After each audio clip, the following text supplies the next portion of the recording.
And welcome back to Insemination, the podcast that is all things donor conceived. My name is Laura High, your chaotic sperm donor baby of the podcast world, and chaotic is absolutely the right choice and the right word because my posting schedule has been chaos. I apologize, everyone. I know that my posting schedule has just been not exactly consistent, and I know that that's what you need to have a successful podcast is be consistent, and I've just not been. I'm really sorry. I promise it's been for really good things. Lots of amazing opportunities and stories and everything. It's just a lot of amazing work has come my way, and I've just had my hands full. So I really appreciate your patience, and I promise I'll get back on a normal, regimented posting schedule soon.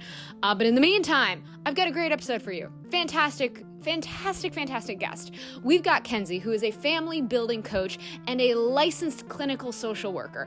And Kenzie is going to be here talking to us about what she does and maybe helping some of us out because she helps recipient parents and anybody who is needing kind of assistant reproductive help to making decisions that are child-centered. We love that. So there's going to be lots of talks about fertility trauma and all of those very important things that we need to discuss. Now, before we get to the episode, I do need to give it a disclaimer out. I want to make sure there's a little bit of a trigger warning. About 34 minutes in for about 15 minutes, let's say 15 for safety, we discuss miscarriages. And it's a very important discussion that we're having, but there is a little bit of graphic language. So if anybody has had a miscarriage or talking about miscarriages is just, as I said, a little triggering, I would say just maybe get to 34 minutes in and maybe just skip 10, 15 minutes just for your own safety. And then I promise we really don't talk about it any other time, but just be careful with yourself. Your emotions are valid, your safety is valid, so just be aware. Anyway, okay, let's do a little housekeeping though. What am I doing? Oh yes, like and subscribe to the podcast. That would be really helpful. If you haven't subscribed to it, please do. The podcast is on all podcasty places, and comment, review it. It really helps us out. Also, remember, we tape the entire thing and we throw it on YouTube, so there's a video if you would rather a video. If you do not follow me on social media at Laura High Five everywhere, please do. That would mean a lot. That always helps out. And also, if you follow me on Instagram, that's where my show schedule usually ends up. Because I'm not just a donor-conceived advocate, I'm a stand-up comedian. So please come to my shows. I am headlining at the end of January in Washington, D.C. I will have my tickets up available on my website, www.laurahighfive.com. Let's give me to the end of Friday, maybe Saturday. But if you can't make the end of January to my show, don't worry about it. I'm going to be headlining in DC at a different venue mid-April. You got plenty of chances to see me, DC. But I've got a lot of great shows coming up, so I promise I will update my calendar tomorrow. I will do that. That's a goal tomorrow. It will go on my goal calendar that I color coordinate. It's very fun. I think that's it. I think we're good. I think we're happy. I hope we're happy. Get a glass of water if you're in a place to get a glass of water. If you're driving, obviously don't do that. Maybe wherever you go, then go get a glass of water if that's available to you. But I think we're good. Yes. I think that, yeah. Okay, cool. Yeah, let's get to the episode, guys. Well, welcome to the podcast, Kenzie. Thank you so much for coming. Thank you for having me. I'm glad we can make this look really organized because for everybody listening, we just had the most unorganized morning, and Kenzie was incredibly patient with us as we were desperately trying to get everything ready. It was a bit of a wild, wacky morning. Okay. So thank you for your patience. I appreciate it. I got to have my morning with Laura High. It's fine. You met my dog. You met my cat. It was all fun. Lovely. Well, I'm so excited to have you on because you have a particular perspective. And I think that it's always good for us to fully understand the fertility industry as a whole. We need to listen to everybody who kind of works tangentially with it. And with how many intended recipient parents you talk to, I think that it's you have a multitude of experience and stories, which I think is really important to hear.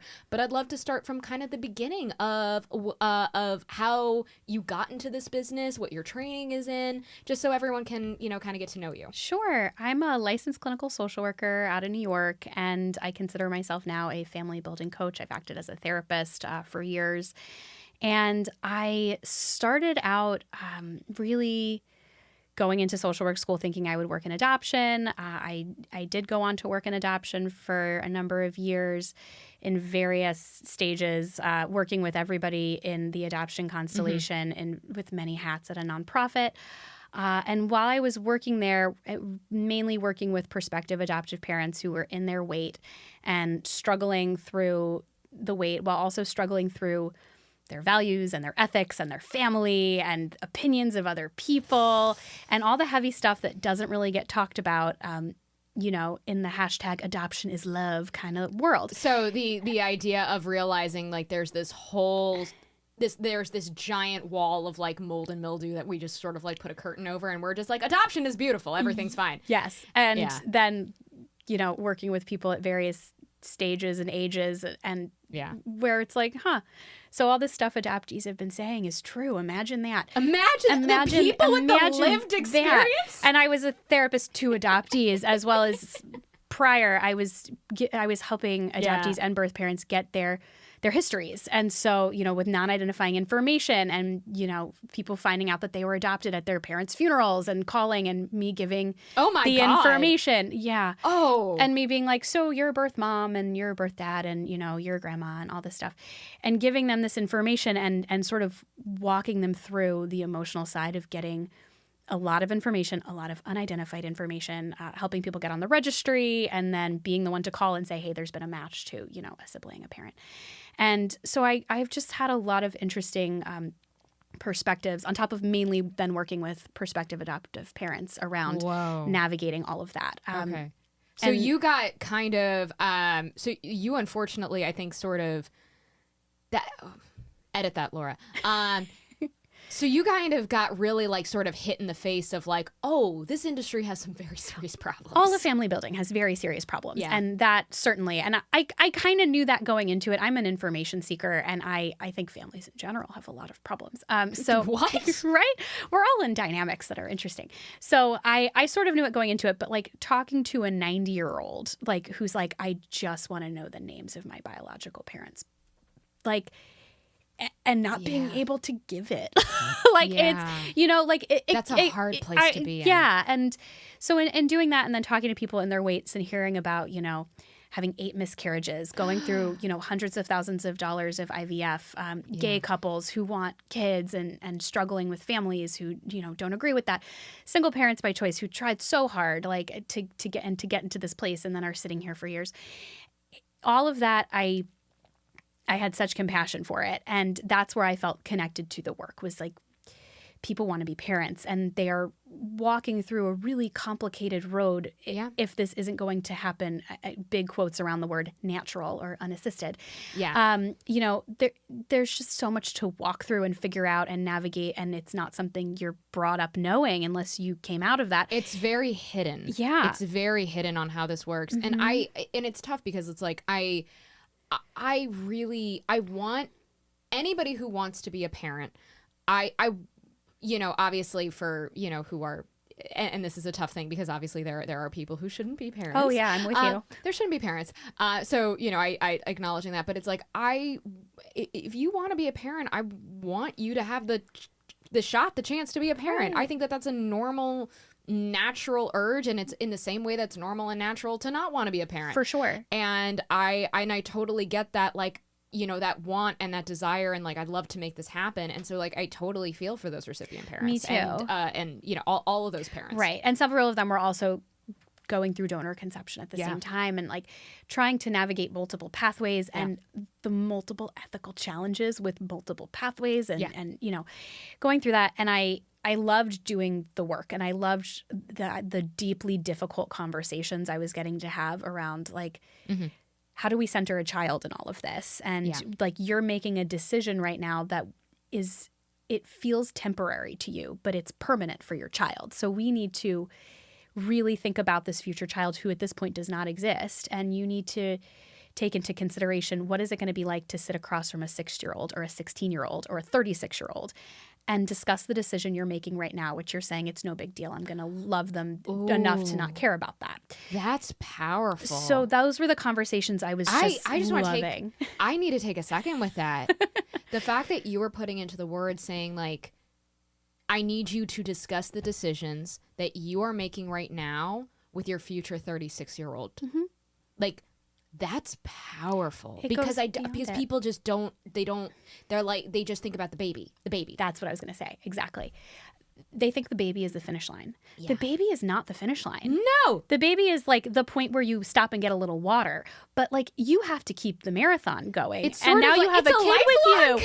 Commitment. It's 1,000%. And like if any of the people I've worked with are listening to this, they're going to be like, she said this nonstop. But I was such a broken record of the state you are in right now, the discomfort you are in right now is temporary. Parenting is forever. So you need to think about your future self as a parent, and you need to think about your child.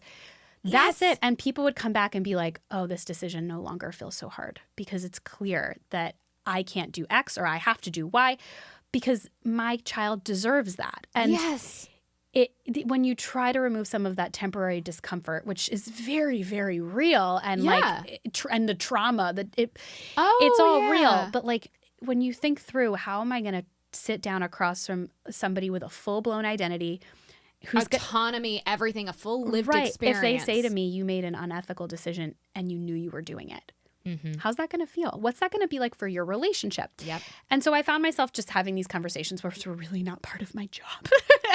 But it was not part of my job, but it was, I always say it was one of the honors of my life to walk with people as they became parents. And this was one of the heavy weights kind of on the shoulders. Yeah. That like, I was like, I can't walk people into parenthood and sleep at night thinking like I should have said this to them. And I decided not to, and I decided to, put a big bow on everything. Like, no, these are real people that you are parenting. This isn't a Build-A-Bear you're getting. Exactly. And so they're only a baby for a very short time. They're an adult for the majority of their life. Right. And it's hard enough to be a human. Like, let's try to. I know that's so silly, but like we need to support these people. Like they're babies for, like you said, a very short period of time. Very short period. And the questions start really young. And if you are not prepared to explain how they came to be in your family, they shouldn't come to your family that way. And that's that's not what most people, I think, in this field want to say. And that's kind of where I go. So I loved having those conversations. I loved the work I was doing. And also I was working in a nonprofit. You have fewer and fewer of those conversations, the longer you work in a nonprofit because there's other responsibilities. And so at night, I started playing around with this idea that eventually became my organization, Grow Forth Family Building, playing around at all hours with it. And for about, I guess, 2 years before I, left my job and launched, and not really sure, at the time of what it was going to be, but it turned into what I call family building coaching. So essentially, if I'm working with anybody who is coming to parenthood on a pathway to parenthood in an assisted way, and so, donor conception, of course, adoption, surrogacy, fertility treatments, anything like that, I will work with them happily. And so that could look like couples going through infertility. It could look like LGBTQ couples. It can look like single parents by choice. It can look like, hey, one of us has a genetic condition and we're concerned about just, running off and making a baby. And so we're considering other pathways. It can really look like anything. But really what I'm talking about with folks is around a particular set of concerns. And so often it's around the idea of the support system that you're coming to this with, setting boundaries with those who are coming to you telling you, you can't do it that way. Don't tell your child they're donor conceived because that's wild. We don't want to other them more. Right. It makes things confusing, like those kind of people. The people going through, multiple rounds of fertility treatment and people showing up with toxic positivity of, just adopt. It'll be easier. Everything will be fine. Stop complaining so much. Be grateful you can get pregnant even though you keep having miscarriages. Like, if that's your support system, you don't really have a supportive support system. And how do we navigate that? Because you need a support system. And furthermore, when you actually hopefully go on to have a child in your family, they deserve the support system that doesn't show up in that way for them around how they came to be in your family. And so that's kind of a leg, and then the other leg is really around making these hard decisions based on your values, learning about the ethical choices and facing that. And so that can also look a lot like, do I choose an anonymous donor? Do I worry about this particular bank that is, advertising really big in my area, but I'm hearing some rumblings? Like, what do we do with that? This adoption consultant said they're super helpful and they can have a baby in my arms within 2 months. Does that sound normal? Like, no. I think like that kind of a thing. I do think that this really goes to an issue that I tackle a lot on, I would say on social media, is because there are the fertility industry, the cryobanks and the clinics have gone on hyperdrive when it comes to advertising to intended recipient parents. And you can't swipe without fucking seeing. They're everywhere. Either recruiting donors or advertising for recipient parents, and they make it seem like, oh my God, look at this. This is so easy. It was so nice. Look at all of the testing that they do. They make it so simple for you. They tie it up in a nice, neat little bow, and you see influencers, you see you see the banks obviously advertising for themselves, you see donors, you see everybody advertising for these people. And it's scary. It's scary because it's always that thing where it's like, I mean, as people who are talking to, I would say, recipient parents who did go to those banks, did go to those clinics, and we know what happens. And we understand the lack of regulations, and it's like, what these people are promising you is not accurate. Right. They're using some very flowering language, and it's very, and I want to say, like, I think a lot of the influencers who are advertising for all of these places, I genuinely don't think they know what's going on. Like, I don't think that this is a malicious thing. I think they just don't know. But I think that this is something where eventually somebody who used your coupon code or used your link is going to contact you going, my child is part of a pot of 100. My child has been in and out of hospitals. I trusted you. I used your code. And now this is where I am. I agree. And I think that people need to be very careful and think about who they listen to and really ask, is this person getting a commission? Are they getting paid by this bank? Are they getting paid by this clinic? This is an advertisement. Right. You need to check your sources and talk to, as you sort of pointed out, people with the lived experience. As you say, like, oh, wow, adoptees have been right this whole time. You need to listen to donor-conceived people. Absolutely. And they're out there. They're out there. We're it's here. Not that you're like waving your arms and dressing up as like sperm in a cup. Like you're out here outside of ASRM. Right. Which is so necessary to fight up against advertising dollars. Big advertising dollars. And on top of just flowery language, they are playing into the fears of RPs. They are playing into the fear. And oh my God, that's it's horrible. the biggest, those are the DMs I'm getting is often like, and they're playing into the fears of RPs, and they're playing into the misconceptions that RPs support systems are then coming back at them with. So like your child will be confused. They don't need to know who who your donor is. It's confusing. They let those donors run off and live their lives. They gave you a gift of life, and you just parent, and you don't have to worry about, talking to them about it. And, buy one little book, put it on their bookshelf, and maybe they'll pick it up one day and be interested, but like, you don't have to worry too much. And you're going to give all the love that your child ever needs. Right. And it's all the love. And it's like, and it's not to say that like, you're not going to love your child. Of course you're going to love your child, but it's also it completely washes away everything about how your child might feel about their donor conception. Because right now you are trying to simplify something that cannot be simplified. Exactly. And I have conversations around that when folks are like, well, we are going to disclose early and often. I'm always like, you got to remember the often. It's not just early. Because then they won't care that they're donor conceived. And I'm like, no. The goal is not that your child doesn't care that they're donor conceived. The goal is that they know that they can talk to you and process their emotions along with you and trust that you can handle whatever feelings they have. It's not, the goal is never to have a child who doesn't care about their identity. It's a piece of their identity. Yeah. I mean, there are some donor conceived people who like their donor conception is something that like it doesn't interest them into following more, which is like totally valid. Yeah. But I have so many recipient parents who I've gotten into fights with who are like, my child does not care that they're donor conceived. And I'm like, one, how old is your child? They're 4. I'm like, okay, maybe you give the kid a little bit more time. They care about Play-Doh right now. They care about Play-Doh. Like, speaking as somebody who didn't care about their donor conception until, like, I didn't give a shit until I was probably in my 20s, late 20s.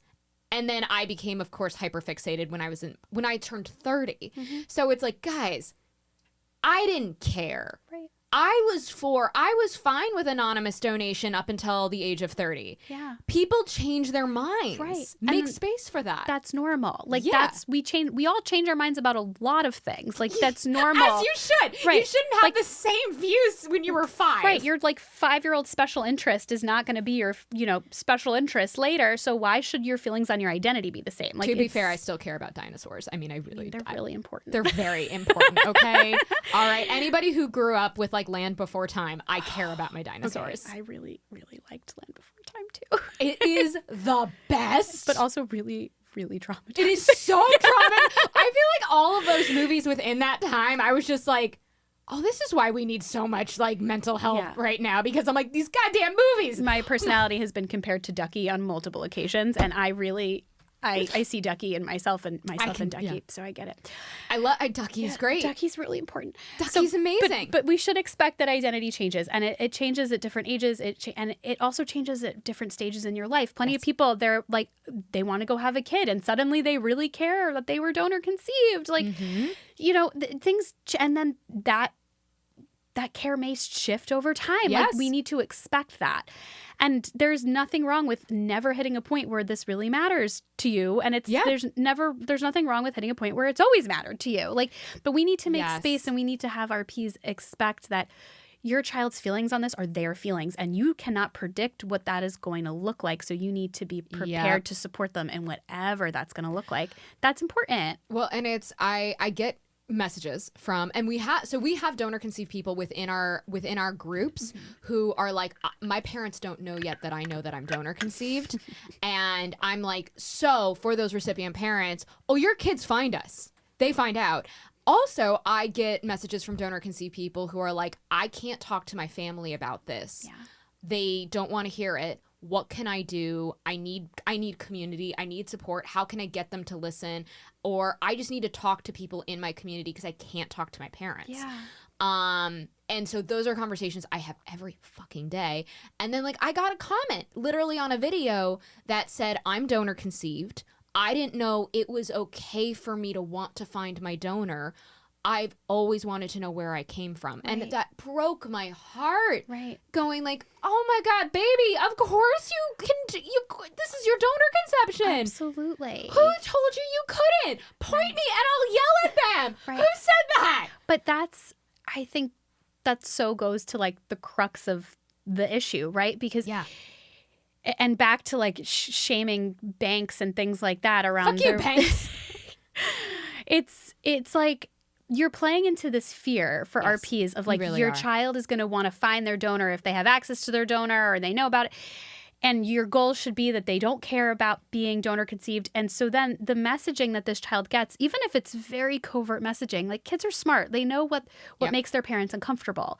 And so the message becomes, we don't talk about this. Even if it's never been said, we don't talk about this. The message becomes, we don't talk about Bruno. 1,000%. He's living in your walls, but you don't talk about him. Spoiler alert. Mm-hmm. But it becomes that. And so you then have people who are turning to TikTok and Instagram comments of like, wait, am I allowed to talk about this? Because they assume that nobody is talking about this. Yeah. Because it's been so ingrained in them that your parent can't handle you talking about this. Yep. And kids of all ages, want to protect their parents. We don't want to upset our parents. We are brought up that way. And so we don't talk about the things that they don't want to talk about, even if we desperately need to talk about those things. And your parents should be the people you feel safest talking about hard things that with. should be your safe space. Well, I got another comment literally 2 days ago that said, I've always wanted to take a DNA test, but I don't want to rock the boat with my family. Yep. And I'm like, oh.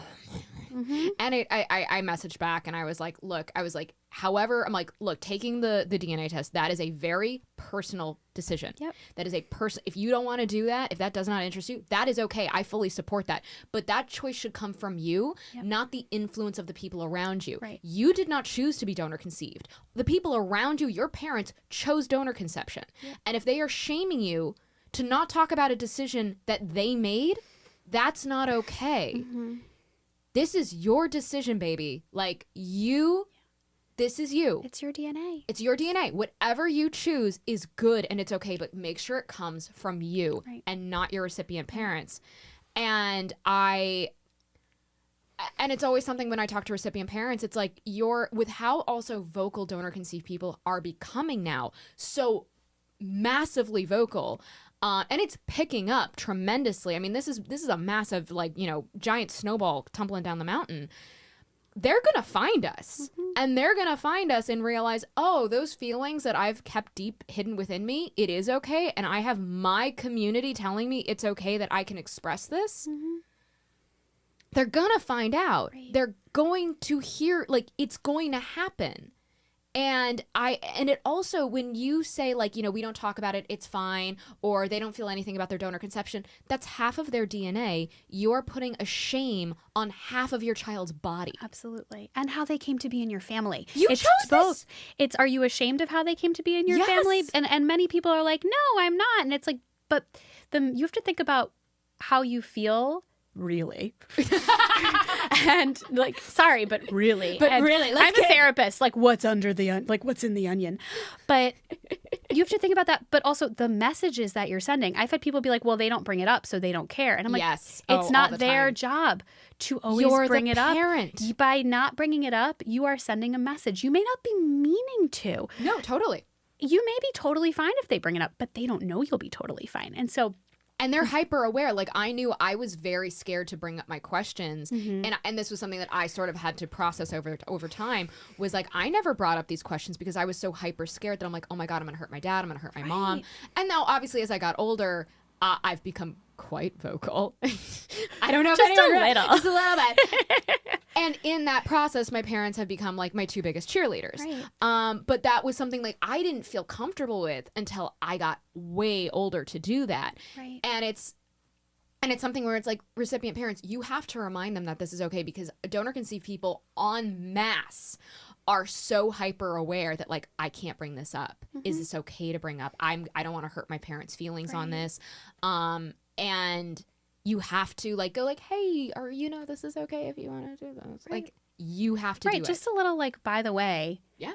I'm really in a good place to talk to you about your conception and how you came to be in our family and about being donor conceived, and I am here to listen to whatever you want to talk about in that topic, by the way.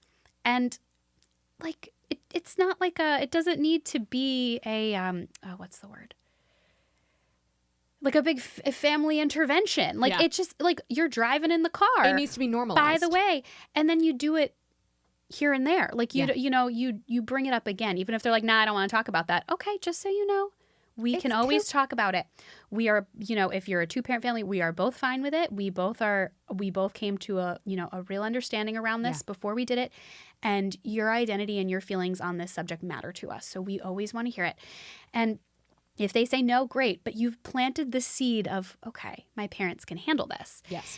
And that's everything. Kids remember that. Even if they're sitting there not listening, they're listening. And it matters. And you keep this messaging going, it becomes part of how they see their family and how they see you as their parents. And so, that's what I want to help people get to. I'm working with folks who are, before typically the conception point.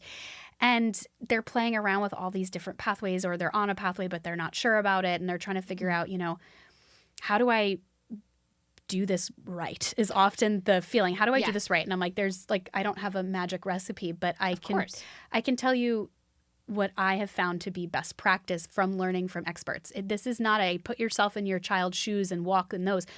Go look at the people who've been walking around in these shoes for 30, 40 years longer and listen to them. Go read the We Are Donor Conceived surveys. Like, go and look at the work that exists. Listen to the podcast.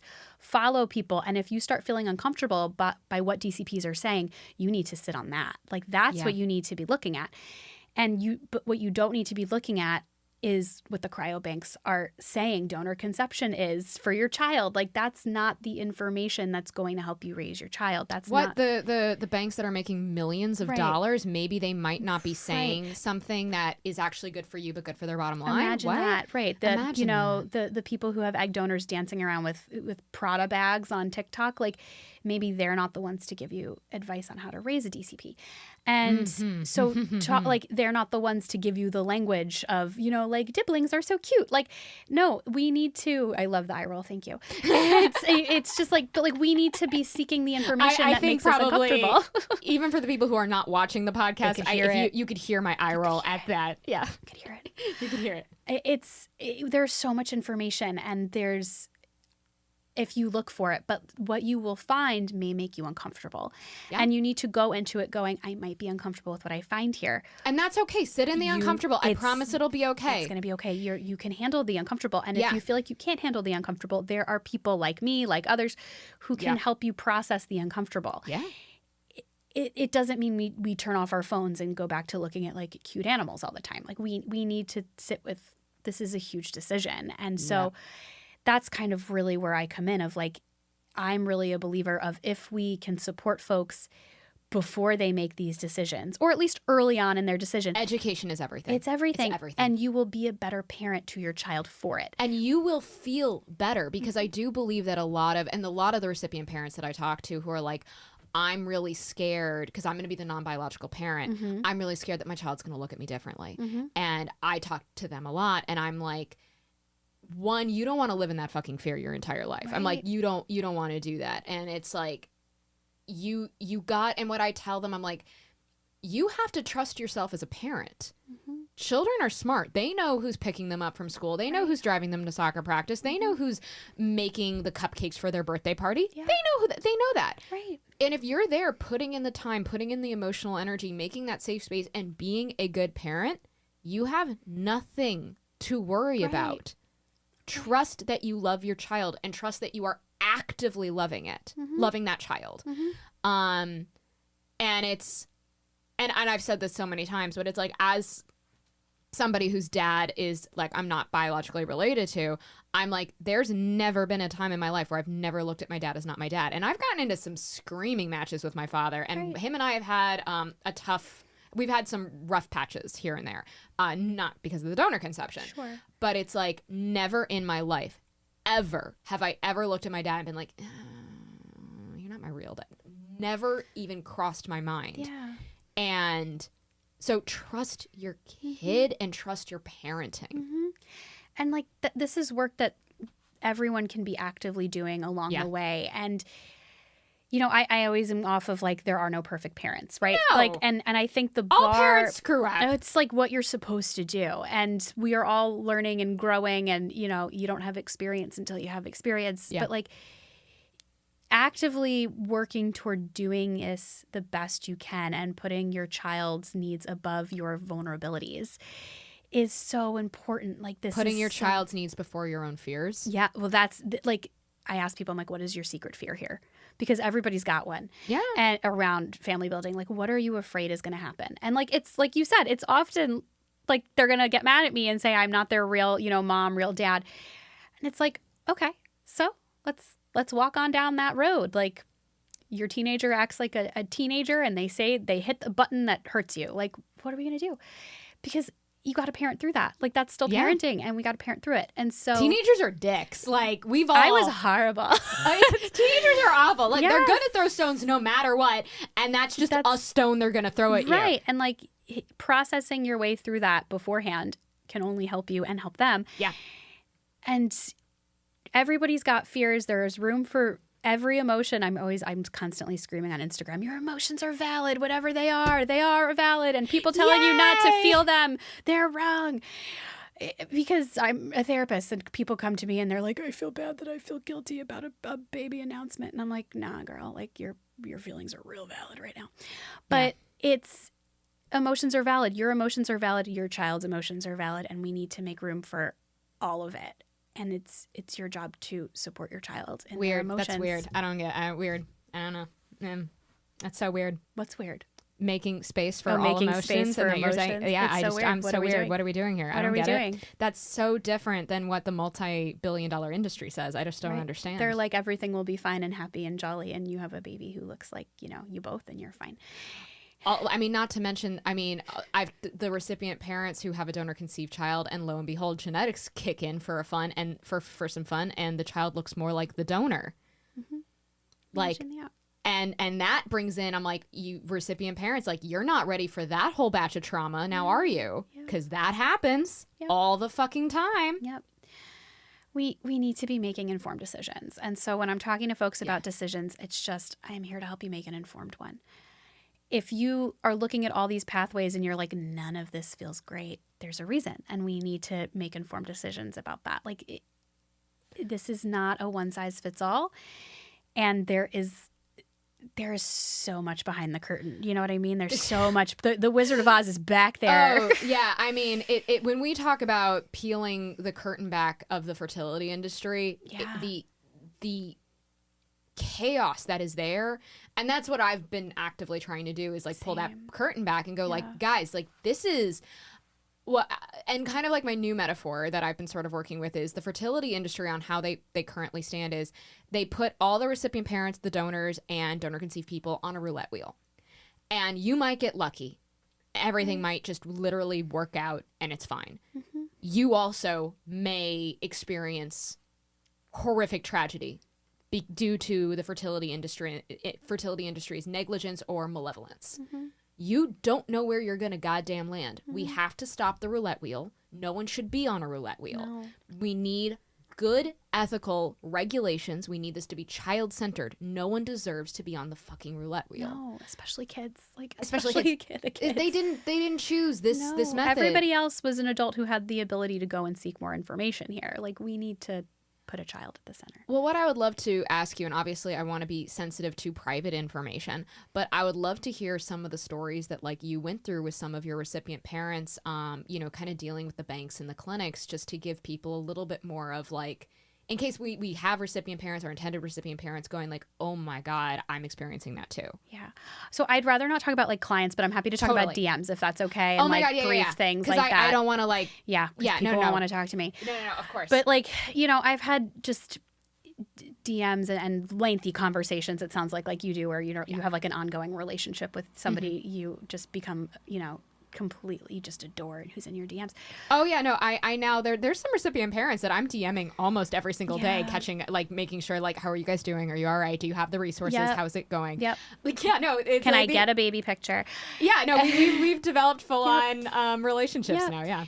It's I think back to one in particular. She's gonna listen to this and be like, she's talking about me, but hi, but who had a later miscarriage, very traumatic. Oh my God. And essentially, like, at her next visit, they were like, you should use donor eggs. And like took somebody who just had a really traumatic experience and was like, here's a brochure about donor eggs. Here's a booklet. Let's pick a donor. And like, that was the counseling. That was the counseling around it. Like, that sounded like that was it. And maybe there was like one other session, but like someone who just had a miscarriage. Just had it. Oh my God, I'm so sorry. And donor eggs. Yes, donor egg. And oh my God. And like, you're traumatized. Like, they even like talking about like, let's just go get you pregnant again. Like, I was like, this is I will never forget this conversation. And I've then heard very similar, like, actually the person hearing this is not going to know it's her because I've had the same conversation with 2 other people, where it just sounds like you've done this, something terrible has happened, your baby died, and let's let's move on. Let's God. use donor eggs, donor sperm, donor embryos. Let's move on to this. And like, the decision that I get to market and profit off of a lot more. Let's capitalize off of your traumatic incident. That is it. And I've had conversations with, fertility doctors on Instagram, popular ones, to be like, when somebody has a loss and you are, typically from like IVF and they've already, they've been with you already, do you automatically talk about a referral to a therapist who practices in, infertility and baby death? And they're like, no, that would be insulting. Not everybody needs a therapist. And I'm like, right, but you're not requiring it. Like, are you offering it? No, but they know that they can ask us. And I'm like, first of all, most clinics don't have a therapist. Oh my God, I'm going to throw up. Right. I'm going to. And I got into it. If you're listening, Laura has bent over the table. Just keep going. I'm gonna keep talking. I'm just gonna go throw up. But like telling me that it's insulting to offer somebody mental health care who has literally just had their baby die, and I'm like, are you so detached? And there are plenty of really good fertility doctors on Instagram that I've interacted with who are like, yes, automatic referral, like easy. But some who told me it's insulting to send somebody to somebody who is trained to process trauma with them before diving into another cycle of like, yeah, you just gave birth on your shower floor. And then went to a hospital and had a whole experience. I'm sorry, trigger warning. But like, you've had a whole traumatic experience for a baby you fought for. No, you don't need a referral to mental health. It's like these people then think that their traumatic response is abnormal. And that there's no support. Laura's freaking out, guys, if you're listening. I'm traumatized by this. But like, oh my God. But like, let's send them let's give them donor profiles. Like, let's talk about donors. And I'm just like, in what? And I didn't know this before, like going into this level of work, but like in talking to people, I ran like a poll and I was like, did you get a referral after, a loss? Most did not. Or they had to ask for it. Very few were just like, some got like a list of therapists and it was like, call whoever you want. Nobody walking you through like your insurance will accept this person, like not like a hand-holding situation. And like, I'm a social worker. My whole life before this was like hand-holding and soft handoffs to the correct supportive and, resources. None of that. And then some who were just like, okay, let's keep it moving, and no real support. And then you have doctors who are like, no, that's not necessary. We don't do that. And I'm like, but I have a poll here of tons of people who are saying they wish they got it and are then DMing me paragraphs about what their emotional response was like and showing severe mental health symptoms and either not showing it to their doctor because they are worried that their doctor would not move ahead with them and, let them keep going, or in such shock when they spoke to their doctor that, of course, those symptoms showed up later, which is a completely normal human response, and not having anywhere to go and process and not realizing that they are having a very normal response to a trauma and deserve support around it. How many of the people from the poll like wanted this? Like, was this like the majority? The majority. Like, I think it was something like, this was months ago. I want to say it was under 10% were offered anything. Under 10%? Under 10% were offered. And that was often like, here's a list, right? It wasn't like here's what your insurance is. It wasn't kindly. Susie Q down the road has an office. Would you like us to call Susie Q and see if she has availability? It was like, you are recovering from like some of these were stillbirths. I mean, it was just like you're recovering from a major, major trauma on top of just a medical like procedure, and you're recovering physically, emotionally, everything. And they're like, so here's a list. Call and see if they're taking anybody. Like, oh, nope, they didn't call you back. Oh, well, sorry, I don't know anybody else. Here's a brochure for donor eggs. That was a small number, but it happened. So, but the majority were saying that they would have liked it. I think like 2 people said they would have been insulted by it, because I was like, maybe this doctor's right? She talks to people all the time, far more than me, who are having losses. Maybe she's right. Maybe it would be insulting. 2 people found it insulting. And how many people took the poll? Oh, it was a good number. I don't have like a massive following, so it wasn't crazy. I want to say it was probably 80 people. So 2 people out of 80 said it was insulting. Something like that. It was I was like, okay, so I'm not wrong. Minority. Right. It's a massive minority. Right. Well, it also like lends into like, well, what do, and this was one doctor who was going, on about it. But I was like, is it what does it say about a doctor who is treating traumatized people if this is what they think of mental health? If they think it's insulting to give a referral to mental health, to somebody who is, these are people who are experiencing trauma, who have infertility trauma, who now have the trauma of a death of their child. What does it say about how you see trauma and mental health? And then, you know, on the flip side, you see DCPs being like, people with infertility have trauma. Like, donor conception is not a response to trauma. Like, you need therapy. And I'm like, they do need therapy. I'm with you. We need therapy. Like, we all need therapy. And like, you may still land at donor conception. Like, that's totally totally right. But donor conception is not a response to trauma. No, a baby is not the solution to trauma. No. It is not. You can't. Nope. Baby's not going to fix what happened to you. No. Baby, no matter how they come to you, is going to... The trauma will travel, and it will come out in really fucking weird ways. It impacts your parenting, and it will impact your child. And so this is like where I go in with the work of like, how can we work on this now in hopes that you can be a happier, healthier parent who has processed your stuff and isn't expecting a child to solve it for you, or you're going to hold a secret and hope your child doesn't care about it. Like, how can we go into this with like, yep, I have a whole lot of baggage. It's mine to carry, and it's mine to receive support for, and it's mine to figure out and make really good decisions so that when I do have a child, they don't have to help me carry my baggage. I am so angry right now. Sorry, Laura. I am so fucking livid. I struggle with it these too. Recipient parents, these poor parents who just had, I've never suffered a miscarriage.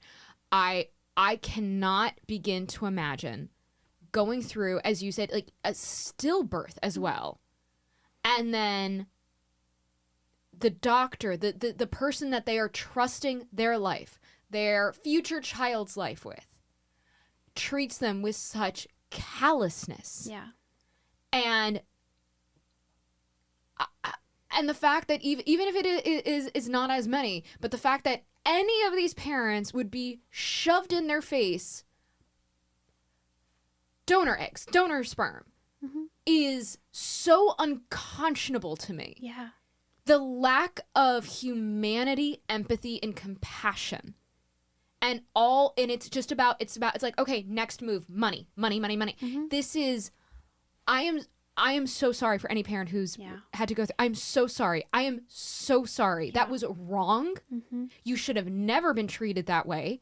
Oh my God. Who the fuck are these doctors? Who the fuck are them? Point me in that direction. I don't even know names, but I'm sure we can find them. In my sperm cup with a bullhorn. Holy shit. It's really something. It's really something. And like, you know what? This isn't new, right? I feel like this was happening. You know, you've tried this long time to call this adoption agency, right? We are capitalizing off of trauma. It is acting as if we can erase trauma with a baby, just replace one kid with another kid, and now the cycle continues. The trauma continues, and parents know that that's not how it works. Like, they're not stupid. No, they know, and they are. But like, you are not in the right state of mind right after that to make a lifelong decision without processing and having somebody to talk to. You're not in the right frame of mind. And like, I'm very big on like, we gotta slow it down. Like, what are you doing for you right now to get through whatever trauma, you know, even if the trauma of being told, hey, you know, you don't have any sperm, so you're gonna need a donor. That's traumatic to be told that. Like, did you go process that in any real way before being like, okay, like, we're gonna go do that now? But you're on a clock. You have doctors reminding you you're on a clock, and they have a stake in the game financially of you moving ahead with a baby and not taking the time to think through, what are my values here? Does this make sense for me? How's my extended family going to react to a DCP, an adoptee, a child carried by a surrogate? How are they going to react to that?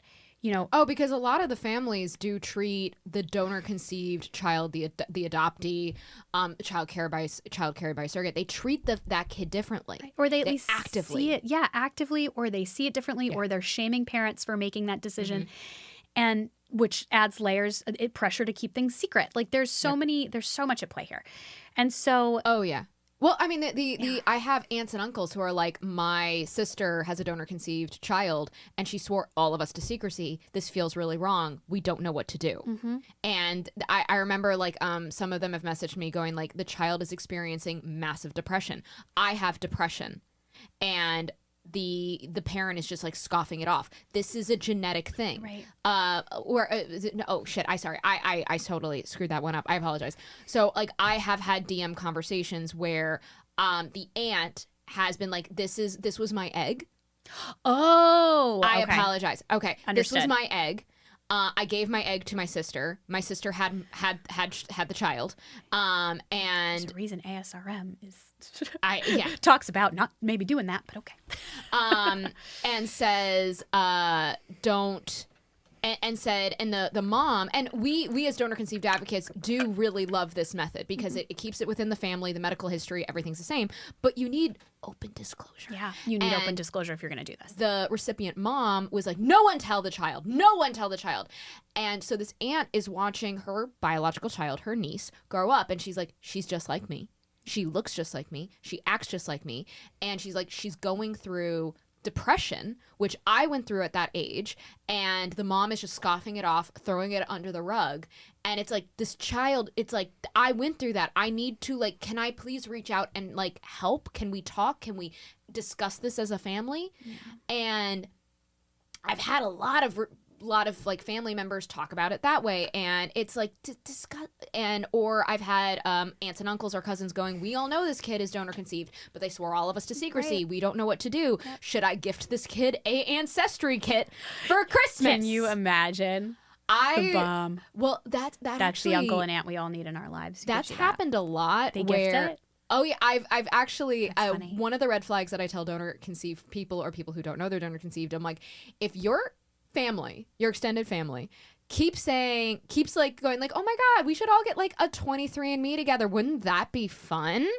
If that keeps getting talked about, they're trying to tell you something.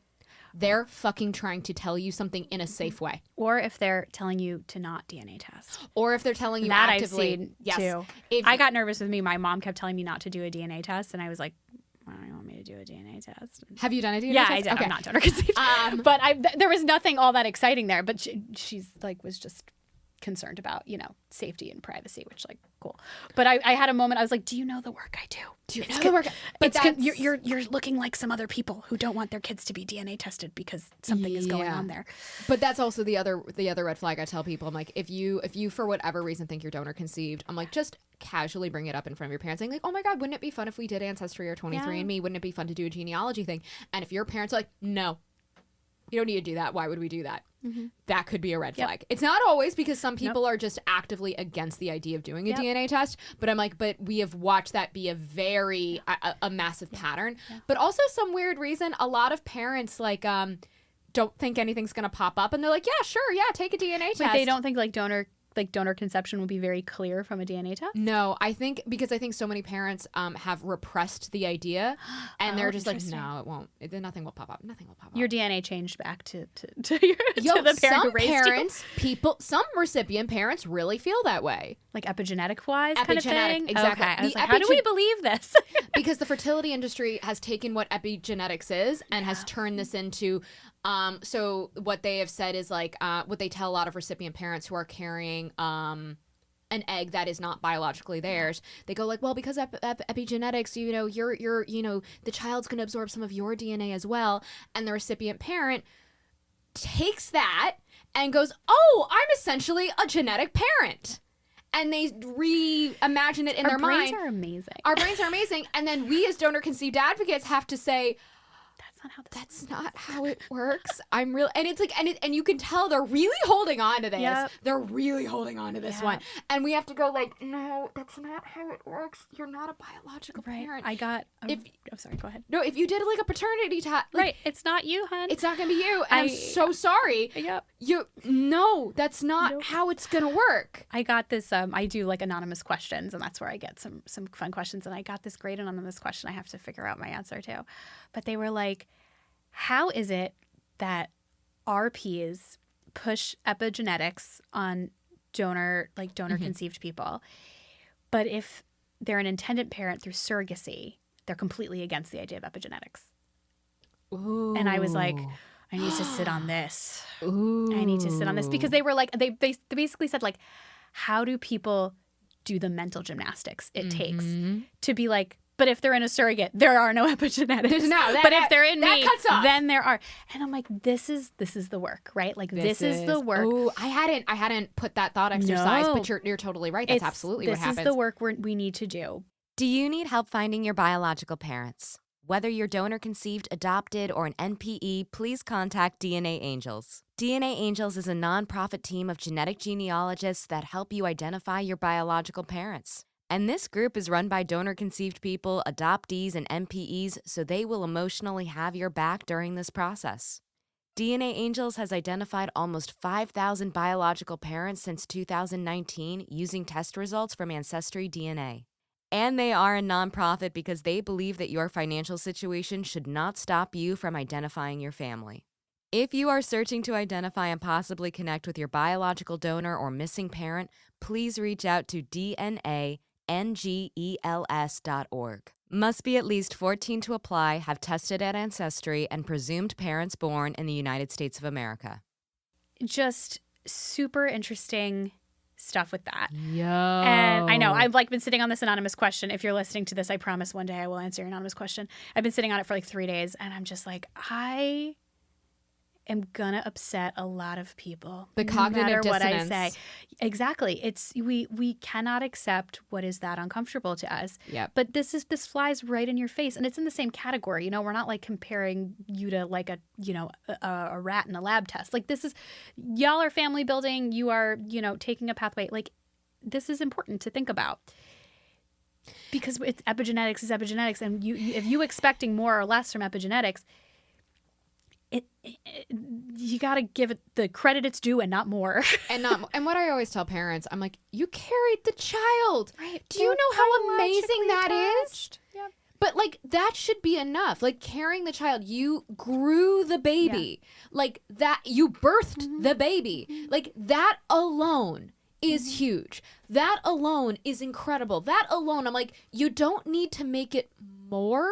What it already is by itself is huge. And then you parented them. And then you carried them. But like more than that, you've parented. Like, and you will continue to be. You did the parenting. 3 a.m. feedings. Oh my God. You did the first steps. And I think again, like it plays on fears, it plays on vulnerabilities of like it plays on this feeling of being less than because you didn't do absolutely everything that everybody else did. And again, why I think it's so important to have like community. Like there's, community for DCPs is wildly important. We also need community for every category in family building so that we can share these experiences and put these fears out in the light, because when they are in your deep dark like hole, it's not, you're not processing, you're hiding it, you're worrying, and so you're like clinging on to things like, epigenetics wise, the donor basically no longer exists and it's all me. It's like, but that creates a feeling for your child that they can't talk to you about half of their genetic self and their body? Identity. Like it's you can't do that. Well, right? and I mean, our understanding of genetics is still, and the impact it has on us is still so early days, very early. But what we are finding now is like, we're like, oh no, it has a big impact. It does. And I'm scared now to ask you for like to share some more stories after the last one you shared. I'll pick a happier one. Or just what? Okay, all right. I would, because you work tangentially with the fertility industry. I mean, you do you consider yourself, do you consider yourself fertility industry or not? Like, how would you consider myself family building industry. And I think like that's the umbrella of the fertility industry, right? And but it's not all fertility. I get real nervous, just fertility doctors in general, sperm banks in general, right? Like I don't think that they love me so much, and if they even know I exist. But why? Okay, why do you think that? I'm talking about the hard stuff. I'm slowing people down and making their decision, which means we are slowing down money entering pockets, and I'm also telling people how to ask questions, like, which you have to, like, if you don't know what you don't know how to ask about it because you don't know you should be. I know that's a really convoluted way of saying it. So there's no, like, bank or clinic that would refer you for, like, parents to talk to you? I mean, I don't think about a bank. Like, our little shout out to my friends over at Seed Scout. Like, they refer people to me, but they're using, it's all known donors. But that also, I think, though, tells you a lot about the fact that so many clinics and cryobanks are actively like, no, we don't want you to talk to anybody about, like, the fact that you're actively telling the parents to think about their future kid, and the fact that the clinics and cryobanks, because to me it would be an automatic, of course, let's refer you. Yeah. Some definitely, I will say, like, the Co-Fertility and I are working on, like, an event about, choosing an egg donor, and I think it's something like 80% right now are, I don't know if they're open ID at 18 or open ID. We're in, like, early talks around, like, an event. Okay. But they are really pushing for, like, 100%. It sounds like they're aiming to, like, really work toward that, and I appreciate that. But, like, I don't see, like, California Cryobank knocking on my door because, like, I don't. If they look at my content, I'm doing, like, misconceptions and, like, well, I mean, they have putting you on all my stories. Like, I think if they see your face, they're not going to want to hang out with my face, and that's fine. Unfortunately, I do apologize. My face is going to definitely. What I want. Yeah, it's definitely gonna color. So I do apologize. I think I am the anti-bank vaccine. That's okay. So I do apologize. Listen, I am. It's not like I'm never like, oh, I don't want people to become parents through donor conception. I think it's a way to become a parent. I want people to do it in the most ethical way possible. I don't think there is a fully ethical way, but a more ethical way. I want them to be in touch with their values and their fears and their vulnerability. I want them to slow down, and I want them to really think through every decision and think through it in the long term, which, like, I don't know that a bank wants you to buy some sperm. Like, that's what they essentially is. They want it to be Amazon. They want it to be Prime. But let's take off. Let's sort of piggyback off of what you just said. In your opinion, what do you think, if you had to advise parents to be like, let's do this in the most ethical way possible? Yeah. In your professional opinion, what does that look like? I would say open ID, known donors. Minimum open ID at 18. But I think, for health reasons and just for those teenage years especially, you got to go younger. And you got to do known don't, because it's, I've heard way too many horror stories of the kids starting to already get sick at, like, 5 years old, and they need that contact with the donor. And I think especially for sibling purposes, if you're talking about a kid who has siblings through donor conception, like, access to that as an adult is very different than access potentially younger. You have the possibility of a history together, and I think that that's important. And community for RPs who, are sharing donor. I think there's just so many reasons it's important. And so that, I would say, is important. Have you had any, I mean, again, I know we got to keep client confidential, so only DMs, but, like, has there been any good experience with, like, a known donor? Yeah. I'll talk about somebody who I know personally. And so he himself is a known donor. He met his RP, a single mom by choice, through a mutual friend. And the mutual friend knew that he was, would consider being a donor just through knowing him. He also works in family building. And this friend was looking for a donor. And they essentially, like, quote unquote, like, donor dated, I feel like is what he was calling it. I love it. Donor dated. Of just like got together, talked about their values, ethics, like, with the idea that he would be in this child's life. Love that. Not as the dad, but as, mom's donor. And he said, like, the kind of as, like, a cool uncle. Literally, he says, I have an uncle-niece relationship. He's like, I call her my daughter, but she does not call me dad. She's, like, a toddler. It's early days. But he's like, she can call me whatever she wants. Her mom is fine with her calling me whatever she wants. The mom calls him the dad, I believe. And so I was like, how did this work? And he, like, walked me through, like, what dating looked like and what all this looked like and all the screenings and the counseling. And, they went to counseling together to discuss this. They got their own attorneys. They drew up paperwork. They figured out, what it would look like if something happened to her. Like, who would this child go to? They figured out medical stuff. Like, they spent time together before this child came into the world. this is a rare situation, but he was in the room when the baby was born. Oh, wow. Yeah, which like that's not for everybody, and that's fine. But like they also, while she was pregnant, their relationship grew. And into a solid boundaried friendship is what I would say. I love boundaried friendships. Boundaried friendship. And he was talking about like, how did we set boundaries? And he's like, yeah, we definitely have had to like go back to the drawing board of like this.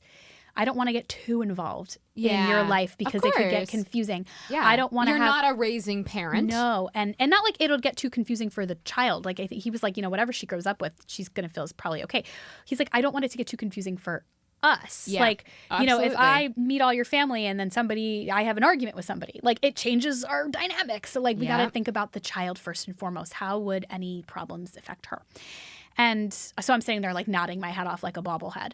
And so he's like talking about that and how like the goal was, she won't have any biological siblings from like a donor who donated 1,000 times and going through that. And so, but like the story that I think lends so much to the medical stuff is this little girl when she was a baby was gaining weight slowly. And, the pediatrician was like, we're not super concerned about it, but like she is growing slowly. Like what are we, we got to keep an eye on her. Maybe this is like, I don't think they were, I think the concern is like, is this failure to thrive? Like, is she okay? She's tiny. And so mom called the donor and was like, hey, by the way, like this is going on. And he was like, oh, weird. I don't know. And he called his mom and his mom was like, you did the same thing as a kid and you caught up at this age and everything was fine. He's a shorter guy and she was like, you were shorter and she's probably got, that side of you, but you were fine. Everything was fine. And so he brought that back to, the recipient parent. And she told the pediatrician was like, great. That's half her DNA. Makes sense. Bio dad grew a little slower at this age. Let's check back in at this time and we'll keep an eye on it. But like, we no longer have to consider like, should we run a bunch of tests? Do we need to worry? And even if he wasn't worried, the pediatrician, the mom knew that she didn't have to worry, which like as a parent, you're worried about everything medically. You're worried about your child sneezes. Right. You're like, are worried. you okay? And I think to like, I have a son. He's my biological son. When he eats citrus, gets a rash on his face every time. And I've had so many people be like, is it an allergy? Is he allergic? And I'm like, nah, when I was a kid, you will find many pictures of me eating an orange with just a big ol' little ring around my mouth. And we knew it wasn't an allergy. It's just what our skin does. But like, if I didn't know that would freak you the fuck out. If it came to it, I'd be like, he is deathly allergic to oranges. Like, and I never had to do that because I know my kid's biology. RPs deserve to know their kids' biology, and so do the kids. They deserve to know their own medical background. And let's talk about specifically with this issue. Yeah. This is, so like, let's take this exact same issue, but like, let's say they went through a bank. That instance, as you sort of pointed out, the donor had no idea that was history. He had to call his mom. So wouldn't have reported that. He had to call his mom. That wouldn't have been in a donor profile. That wouldn't have been. There would have been no way with an anonymous donor, open ID at 18, to call and follow up and be like, oh my God, the child is growing fast.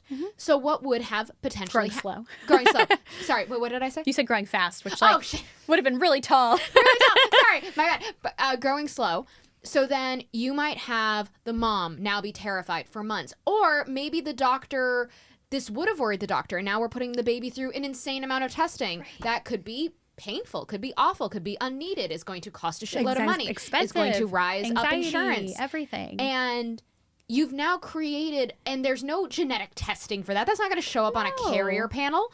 And this is the kind of stuff when like I have recipient parents going like, yes, but my bank, my clinic gave me all these pages on their medical history. I'm like, shit like that's not going to pop up on it. No. That's not going to pop up. And this is something that was more or less easily solvable. What happens when it's something that's much bigger? Right. Like actually something that's serious. Yeah.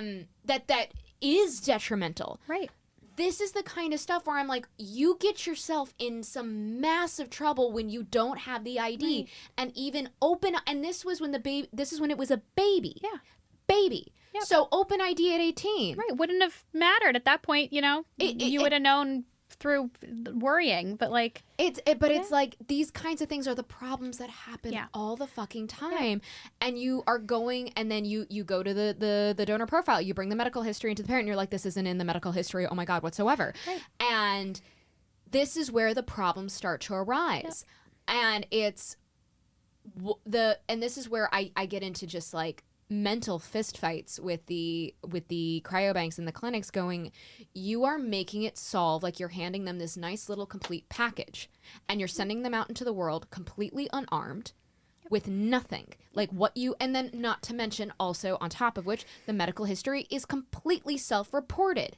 Exactly. They lie all that. We've had so many donors go, yeah, I fucking lied about that. Or recipient parents go, yep, we found out they lied. Or donor conceived people who found their donor going, yep, they completely lied. Or my favorite is when a donor conceived person finds their donor, shows them the medical history, and the donor goes, I didn't write any of that. Oh my God. That's my favorite. That's my personal favorite of just like, oh, this was just lies. Yeah. Or like something got switched. Like, I mean, mistakes happen, right? Yes. On top of intentional problems. But like, fertility. You can't check anything. And you have a human being who doesn't have access to their information, who like needs it. And so that I think is really where I come from with donor conception. I think part of like my rage about it is I was looking at a bunch of clinics, just clinics around New York who do, use donors, just not cryobanks, just the clinic. Do they have their own little donor bank? Yeah. Yeah. And they're only seeking anonymous donors, some of them. Like, they're like, that's all they're advertising for is anonymous donors. And I'm like, but you could be doing this differently. The math is You're making a choice to only, what if somebody showed up and said, I want to be open ID, you'd be like, no, we don't do that here. Yeah. Because it's easier for the clinic. Right. It's easier. And then on top of which, but like that's also where, that's when you have a higher case of, that's where you really put yourself in danger for like fertility fraud. Especially like with those kinds of clinics, anonymous donation. That's in New York specifically, no fertility fraud legislation has been passed here. Which blows my mind every time I hear that. And we've had some fertility fraud cases. I know. Up in Rochester. Up in Rochester, Dr. Wortman. Our favorite man who can, even after all of the evidence was presented, never lost his medical license, continued practicing up until he died in a plane crash, which is still so strange. It's strange that he died in a plane crash? Or it's strange that he died? It's strange that he died in a plane crash. Like, just out of, like, this was just, like, what happened? I mean, because I was on the phone with, like, 2 of his donor-conceived biological children, and I'm just like, how are you doing? And they were just like, we don't need to. They were like, we don't really know right now. We're in a place where this is just. Of like your biological father created you through fertility fraud and then he died in a plane crash. Like the emotion, I'm like, oh gosh, please like have a good therapist who knows what the heck they're talking about so you can walk through like grief counseling. I don't even know. Like it's just so like. I was like, complicated grief. It's so complicated. And because I was. And I just was like, how are you doing? And they're just like, we don't really know. Yeah. And they're like, we are feeling a lot. Yeah. And I'm like, that makes sense. And just, and that's a big thing that I talk to a lot of people who are like products of fertility fraud, that they're like, I don't know really what to feel. I'm feeling so many different emotions.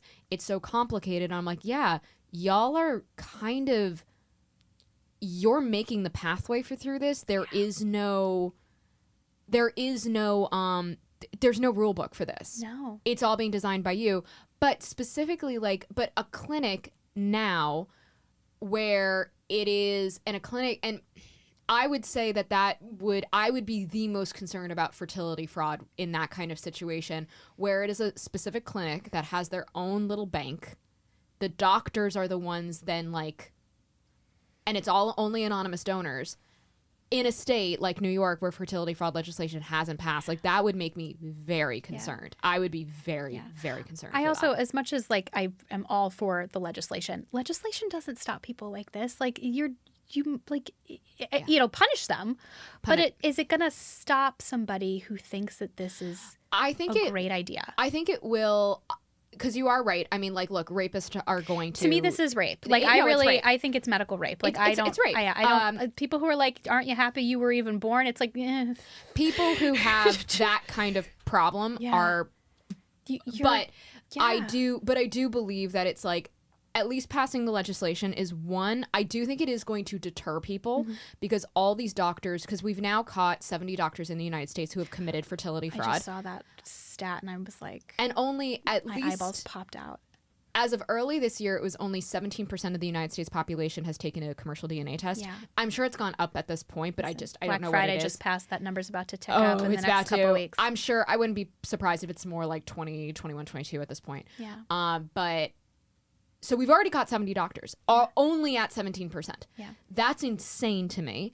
And none of these doctors have gone to jail. Right. None of them have.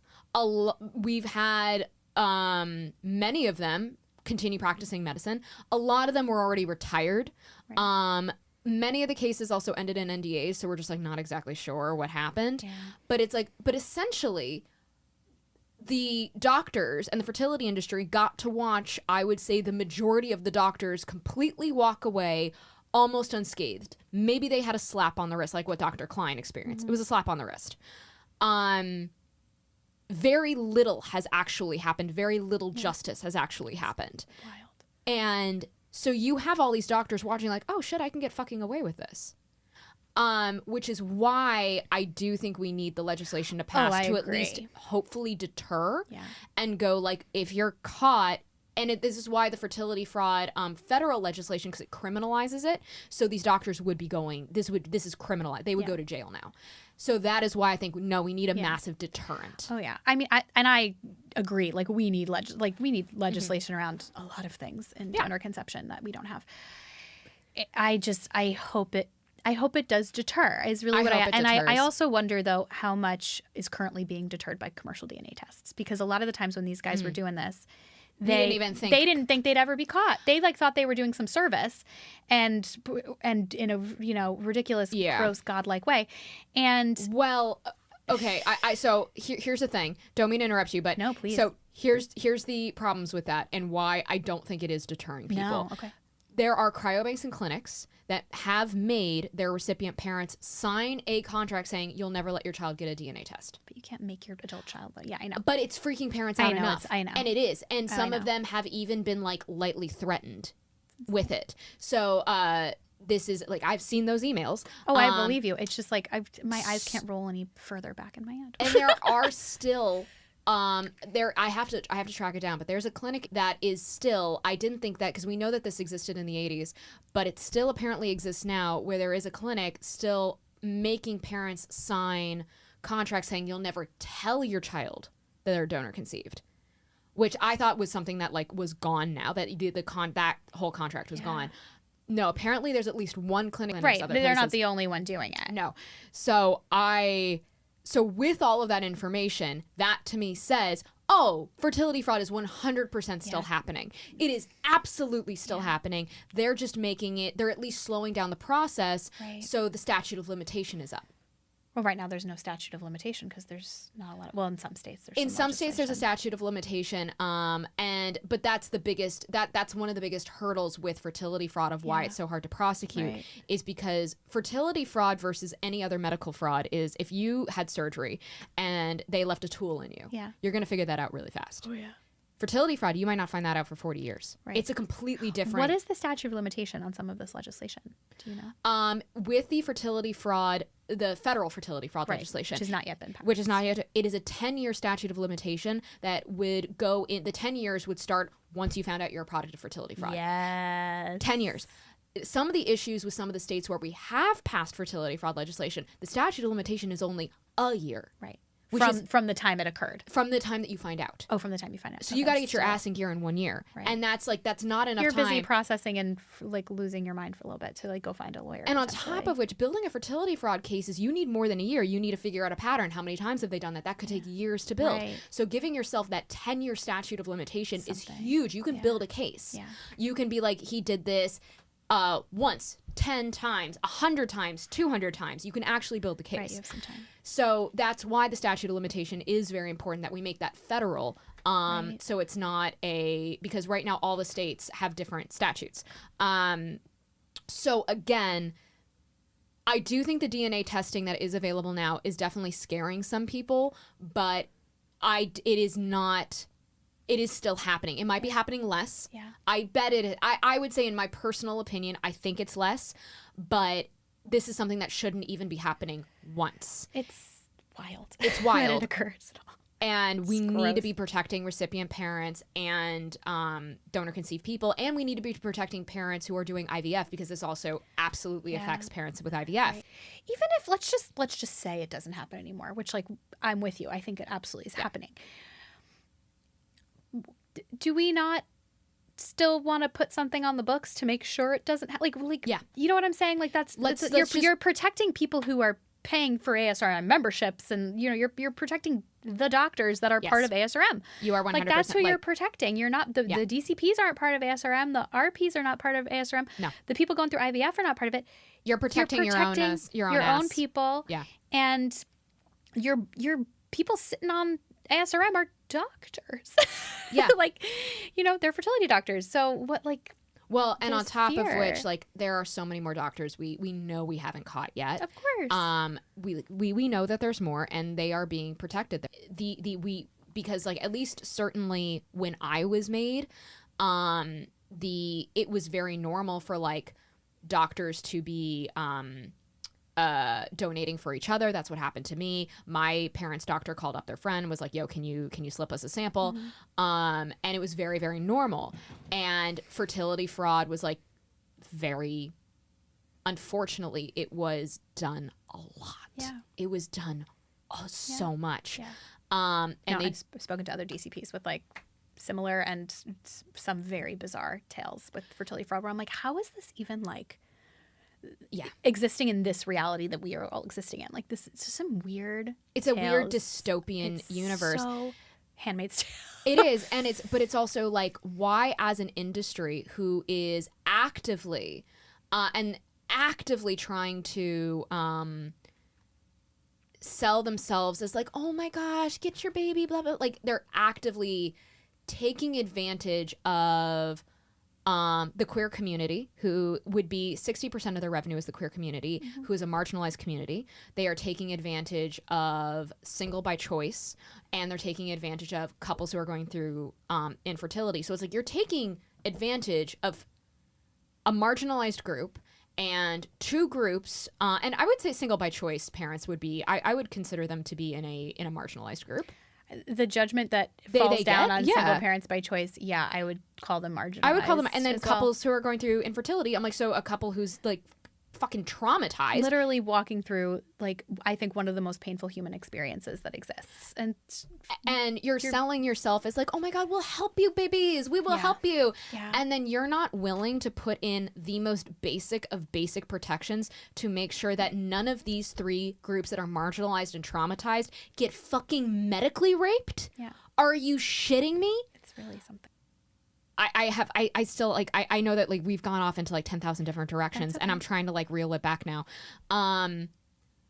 What would you then, if there are intended recipient parents listening to this, if there are recipient parents listening to this, and I hope this was also, like, just validating for donor conceived people to also hear, but for all of my intended recipient parents who are hearing this, what are some professional advice, tips, questions that you would have them ask themselves?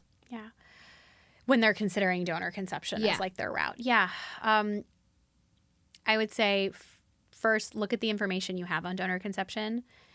Literally, I'm a big, like, write it all down, because when things are jumbled up in your brain, it's you think you know what you're thinking, and sometimes you don't. So write it down. What do you know about donor conception? Especially, I think, when you're in a desperate or traumatized state. Mm-hmm. And you're trying to make, like, a decision or process, is this the right thing for me? Which I guess is, a decision. Write down what you know, and then write down, if you remember, who told you what. And did you get it from your clinic? Did you get it from a sperm bank website? Did you get it from a DCP on TikTok? Did you listen to a good podcast? Did you read a good book? Which DCP on TikTok did you get? DCP on TikTok? I'm really bad at TikTok. You're my only DCP on TikTok. Everybody's on Instagram for me. Don't understand TikTok. It's a jungle. Yeah. It's 100%. I still don't understand TikTok. it. I can't figure out TikTok. I have, like, 17 whole followers because I'm afraid of it. I don't get. I have a following, and I'm still like, I don't fucking get this shit. I don't understand. I do well with Instagram, but look at where you got your info, because for most people, it is strictly from the people they are going to who are in the fertility industry. And so look at that info. Look at the fears you have. If you are sitting there with like some deep, dark fears, write them down. You know, I'm worried my child will reject me. I'm the non-biological parent. Like, write it down. And again, where did you get that from? Did you get it from anywhere? And kind of walk yourself through that, and then look at where you may have gaps in your knowledge base. You know, have you accessed DCPs first and foremost? You know, what did you get from there? Did anything make you uncomfortable? Is there anything you need to think more about?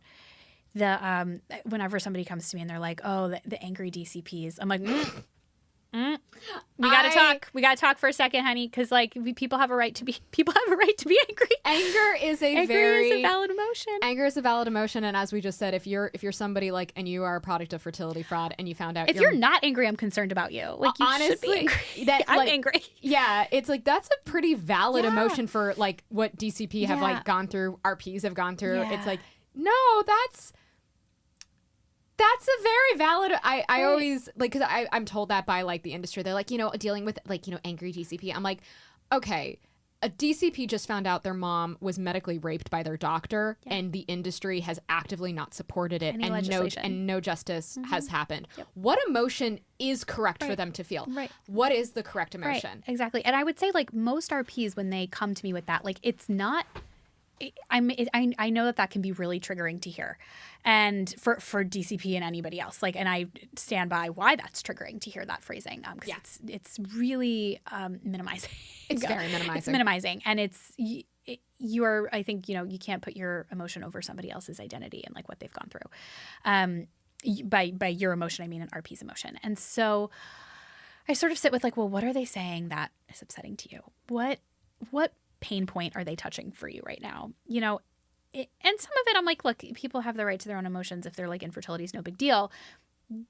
Fair that you feel a little triggered by that. Other things though, we gotta like, you can be triggered and they can still be giving you some really good information. And so like you have to sit with both. Like, we don't shut down what triggers us, especially if you are planning to create a DCP. Like, you need to think about that, like, they have walked in shoes that your child might walk through, right? Might be put in. As I always say, I'm like, your child is going to be a member of my community. Yeah. Maybe you should check it out. Yeah. And I'm like, I'm actively fighting for your child's rights and legislation. Yeah. You may want to. I'm like, whether you like it or not, that's what's going to happen. Yeah. So first and foremost, I always say, you know, have you seeked out DCP voices? Have you looked at data? Have you looked at research? Who did the research? Oh, who did the research? Who did the research? Are you reading like research that was put out by somebody who has a stake in saying that everything is well and good? Are you, you know? You always have to be wary of the people who are like, who is making money from the fertility industry? It's a multi-billion-dollar industry. Who's getting paid by a bank? Who's getting paid by a clinic? And if that is the case, you need to be very careful with it. You know, if you're listening to a podcast and the ads are all for a cryobank, which I have a podcast that I really like, and after listening to a whole lot of episodes, I was like, these ads are all from a cryobank. Yep. Different cryobanks, but all ads from a cryobank. Like, this matters. Like, this matters because you are getting your information from somebody with a stake in the game, and there are a lot of people with stakes in the game. And so thinking that through, and I'm not saying that all that information is invalid. I'm saying you need to think about it, though. You need to be smart with the information you're taking in. So talking to other RPs as well. RPs with diverse feelings and experiences, not just the ones who are, you know, doing ads for the cryobanks, you know, but the ones who are in there being concerned about, you know, am I doing this okay? Did I do the wrong thing? I wish I had done this differently. And there's a lot of recipient parents who are openly talking about who are like amazing RPs who sat in that uncomfortable feeling, and they're like, we really didn't do the research. We didn't do it. We screwed up. Please listen to the donor conceived community and don't make these mistakes. I so love those recipient parents. Those are the people who have like the ability to make real change, I feel like. Yes, they are. Sometimes it's we screwed up, but sometimes it's also we were misled. We thought we had lots of info, the and like recipient parents are lied to all the time. They're just told that this is like not a big deal. Yes. And you know, I go back to over and over again, like, we need to remember this is a lifelong decision. This is not one little decision in the world of decisions. This is a big one. And so thinking this through, you know, knowing that there are other resources out there to access gametes if this is what you want to do. There are other ways to do it that are better, but they don't have the money. They are not the ads that are going to pop up on the side of your Facebook because you Google donor conception. That's not who's popping up. You have to go looking for them to not fall into the many, many traps that unfortunately exist. And I that's really what I say is just like, how can we make this decision the right decision for you? And if it's a couple, for both of you, because that's a whole nother thing of like it being really great for one person and one person being like, I guess this is what we're doing. Yeah, I gotta all be on board. And yeah, I will say because there are couples who are like, I really didn't want to do donor conception, but like my partner was like, no, we're fucking doing this. And I'm like, no. This is not. No, we got to slow it down. We got to slow it down. We got to really figure out hard. where we are. And I feel like the number of conversations I've had with people in working in adoption and, working in growth for family building in general, with every area of just like, if one person says no, it's a no. And that is really hard to hear. But like or if one person says, I don't know, it's a no until we know. Like we got to. Yes. We got to work this out. We need an enthusiastic yes. We need an enthusiastic. It's consent. It's consent. It's all about enthusiastic consent. Exactly. So we've had a dark episode, but it's been good. It's been informative. What I would love to sort of end this episode on is, do you have a happy story? Yeah. Do you have something we can all cling on to for hope that gosh. maybe we can have a little glimmer of light? Because we all just listened to me be traumatized. God, sorry guys. I thought it was going to be so much more cheery. I tend to bring down the room. I like a dark humor too. It's just my whole thing. I'm a dark little storm cloud now at parties where like if anybody, it's sort of a thing where I avoid talking. If I'm like at a dinner party or I'm at like or anything, I really try not to ever bring up donor conception. But then lo and behold, somebody goes like, oh, Laura, tell them about what you do. And I'm like, oh, shit. I think I'm the same way. I'm like, I work with really some very sad people sometimes, and I love them, and I love to hear their stories, and I love to support them. And it's just, they're in a hard place. I would say like a happy story. I have a bunch. I get some really... some stuff for some hope that we have, some light at the end of the tunnel. I talk to folks who, after speaking to me, are like, okay, I'm ready to do this right, even if it takes longer. I'm ready to do this right. I love that. Even if I have less options of a donor who looks like me or my partner. I have bought the books. I have listened to the podcast. They're like, I just went and followed 400 people who are talking about this. Or they were like, I'm going to take a break, and I'm going to love a break. I love a mental break this before I make a decision. Like I talk to a lot more people like that than the alternative, and who are like, this really helped, and you really helped, and this message really helped, and this person you sent me over to really helped, and I want to do this right, and I need to work through XYZ, or people who are like, yeah, my mom told me I should never, use a donor to have a child, so we're just not going to tell her. And there are people who are like, you taught me how to set boundaries and stand up to my mother, so my kid doesn't have to hide it from my mother. Heck yes, I'm like, boundaries. yes, like you need to learn how to do this, because then you got to teach your kid how to do it. Like that happens a lot, and I do want to like offer that hope of. There's a lot of dark and stormy. But there is a needle that can be moved from family to family, and while we are moving the needle in the industry, but like families have options and are really seeking them. And I talk to people literally every day who are like, my doctor said, donor, and I've been sitting on that for a year because I am not sure that's the right thing for me, sure how to go about it in the right way, and I am not going to create a child until I am sure that this is, the way that I can do it right. And if that means I end up without a kid, I'm comfortable with that, because I'm not creating a human being that in an irresponsible way.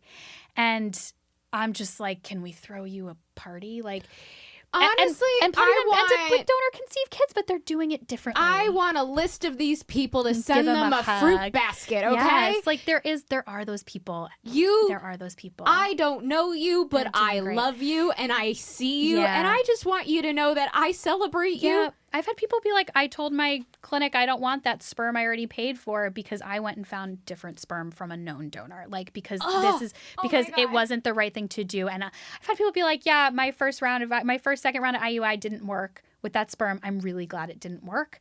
And I've gone on to figure out a different route that feels way better.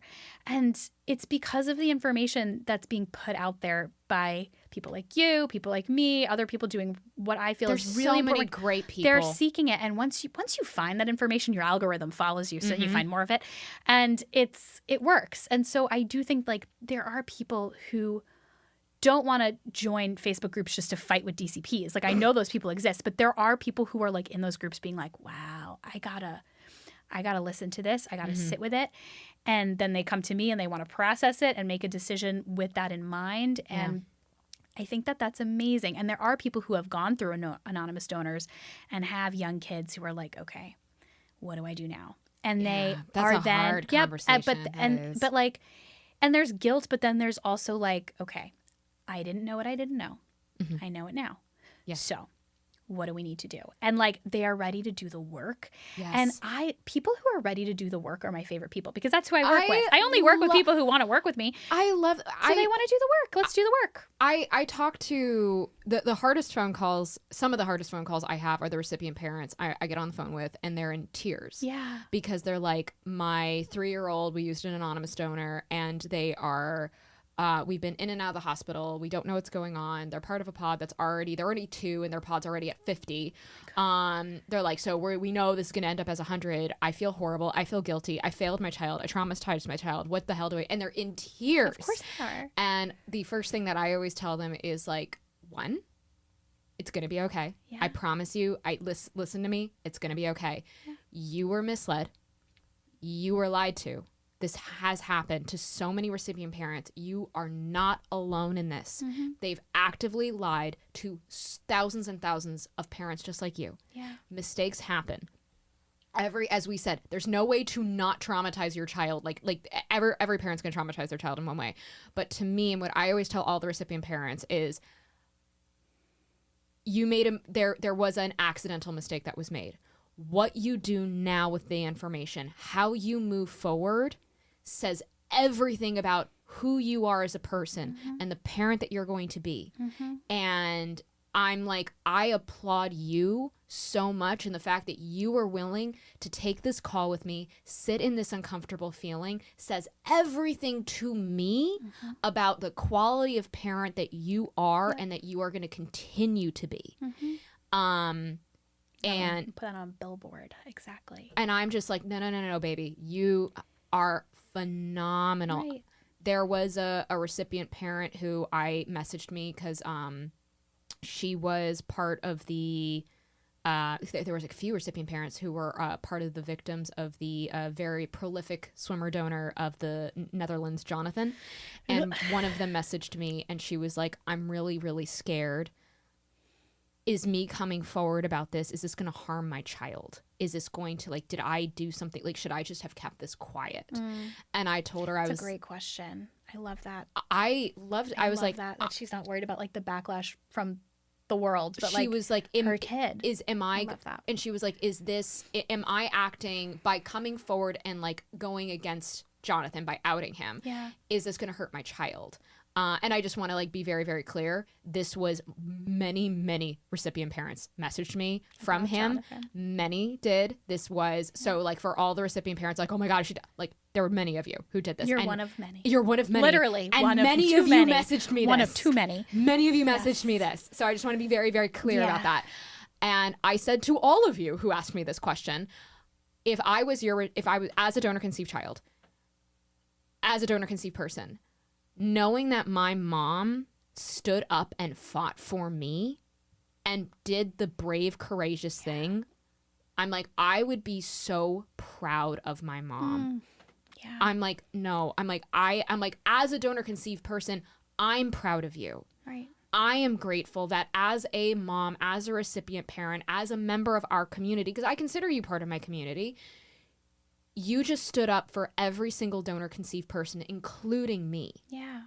I'm like, I cannot imagine a world in which your child is not going to be in awe of their amazing superhero mom. Absolutely.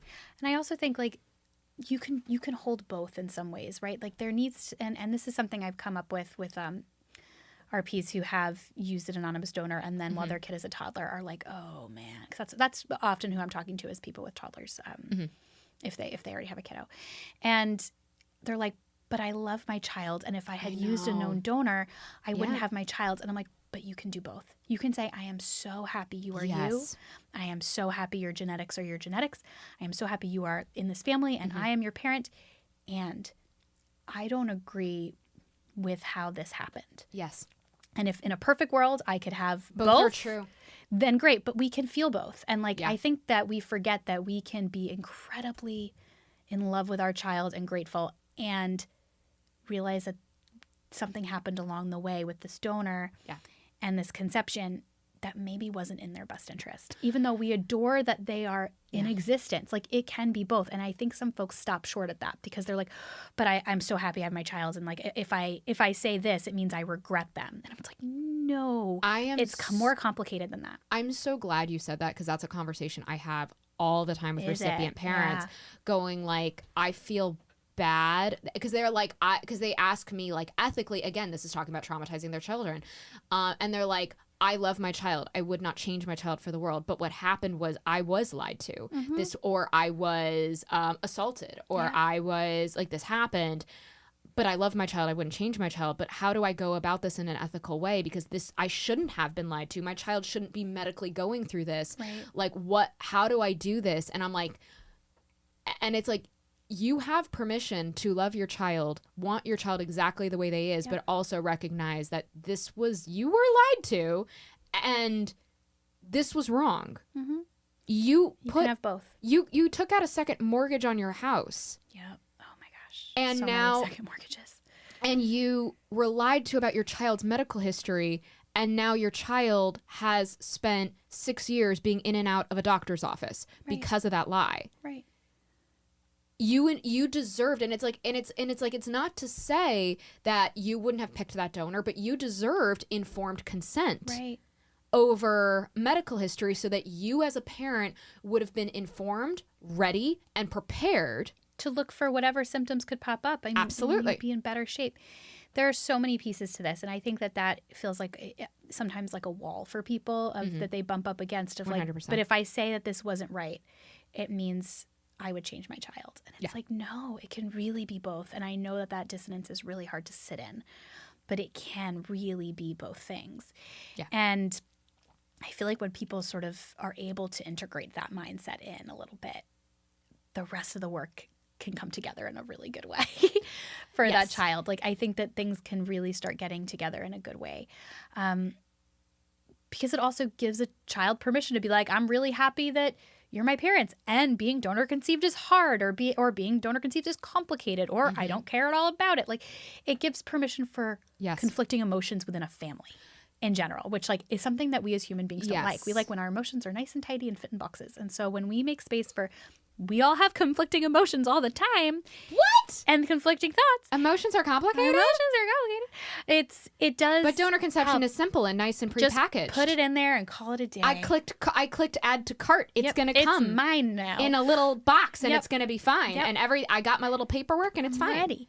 Exactly. When we recognize that things can be complicated and they can be both, it just opens us up to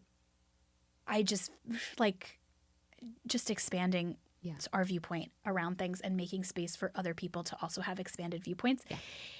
And I think so often that requires us to be really uncomfortable and sit uncomfortably, and who likes doing that? But it's the work that needs to be done. And so what is my happy story of it all is I see people doing that work every day, in various stages of it. And I see so much more of that than these, maybe some of those stories totally start with ridiculous trauma and horror, but they are coming out into a place of, okay, I am going to figure out how to navigate this. I have set boundaries in my family. My support system has grown. My child support system has therefore grown, and that's going really well. My child stood up in front of their class and talked about being donor conceived, and they were, they had support from their friends. Things like that happen because of the DCP community. Yeah. And so these things do matter. And I do think there is good work happening. And while there is also bad work happening, it's all happening at the same time. And so I do think,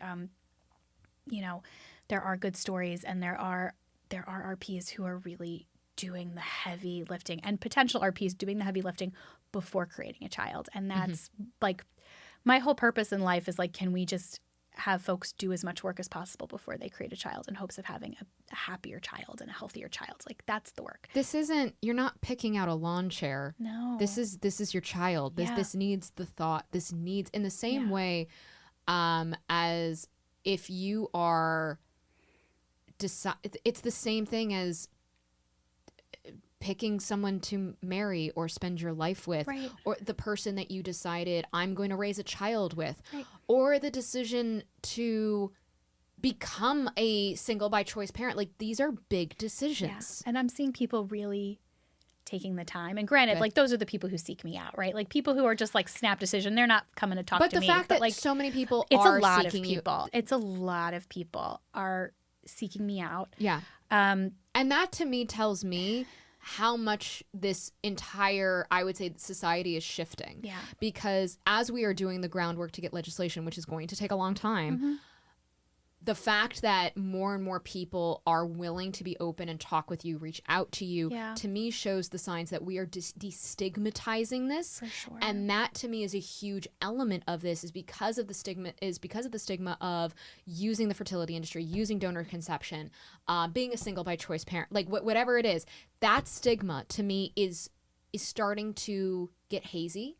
It's starting to go away. It's not becoming as much of a, I would say, this big giant obstacle, because people are willing to talk about it. They are realizing, I can talk. Oh my God, there's so many people who are going through the same thing as me. Oh my God, look at this community. Right. Oh my God. Right. And I feel like that is the grassroots work that is going to get us to the place where we can pass the legislation and get our society in a much better, healthier place when it comes to family building. Yeah, absolutely. And we are only seeing infertility rates rising. I mean, like, these are...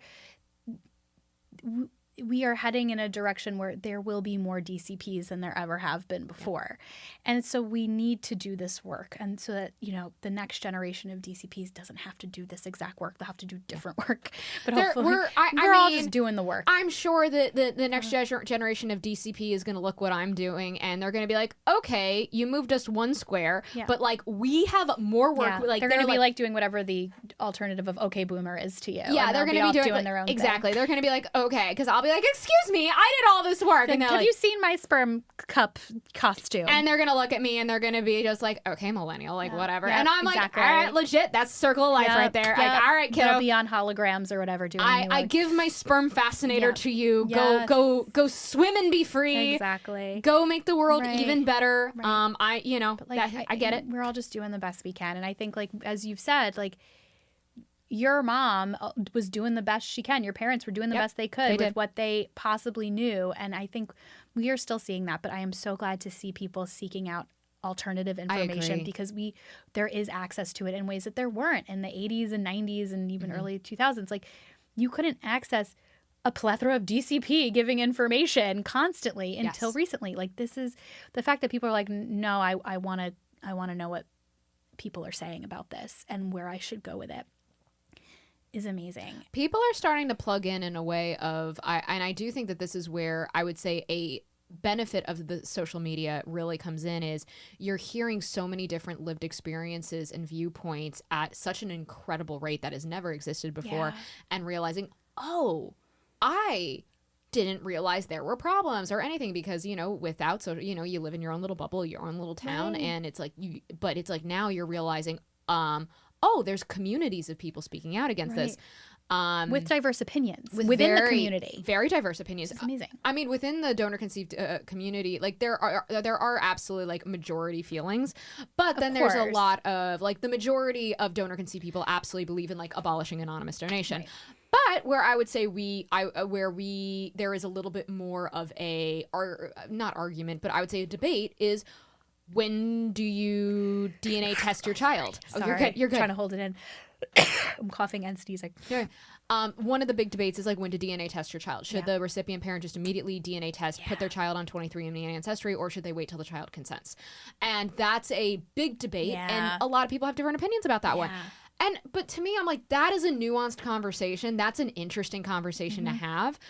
The other stuff, we can look at the data, we can look at the stories and go like, no, I think we can really prove which one is like the ethical reason. Oh yeah. I mean, definitely. my favorite one is when I'm like talking about abolishing anonymous donation and people are like, well, that's just your opinion. And I'm like, actually, here's a lot of research and surveys. Here is, all right, well, let's first talk about all the countries who have banned it and who completely agree that it is absolutely unethical. It is dangerous. Even the UN agrees that like every child has the right to know who their biological parents are. So I'm like, so right there, and like I've not even gotten into the major data. That alone should tell you this isn't my opinion. Right. This is your opinion is based on facts. This is countries have made this legislation. Yes, and it's a very widespread. Yeah. Like I feel like now using the word opinion feels like the wrong word, but you know what I'm saying. Like it's based on the lives of many people and the opinion that they have built from having that life. Yeah. It's really something, and I just appreciate all the information that is out there because there is so many ways to learn about this and come into that place, and it's working. Like I am talking to people where it's working. You're talking to people where it's clearly working. It's working.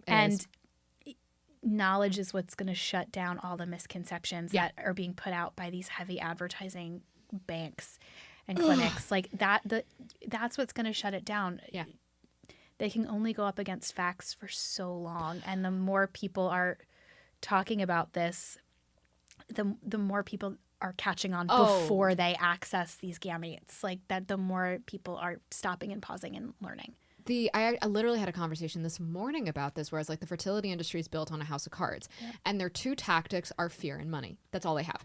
They are going to scare as many recipient parents and donors as possible, and they're going to throw money at the problem. So they're throwing money on advertisement, and then they're scaring recipient parents and donors into behaving and acting a certain way and going, no, this is the only safe way to do that. Stay in this lane. Do not ask questions.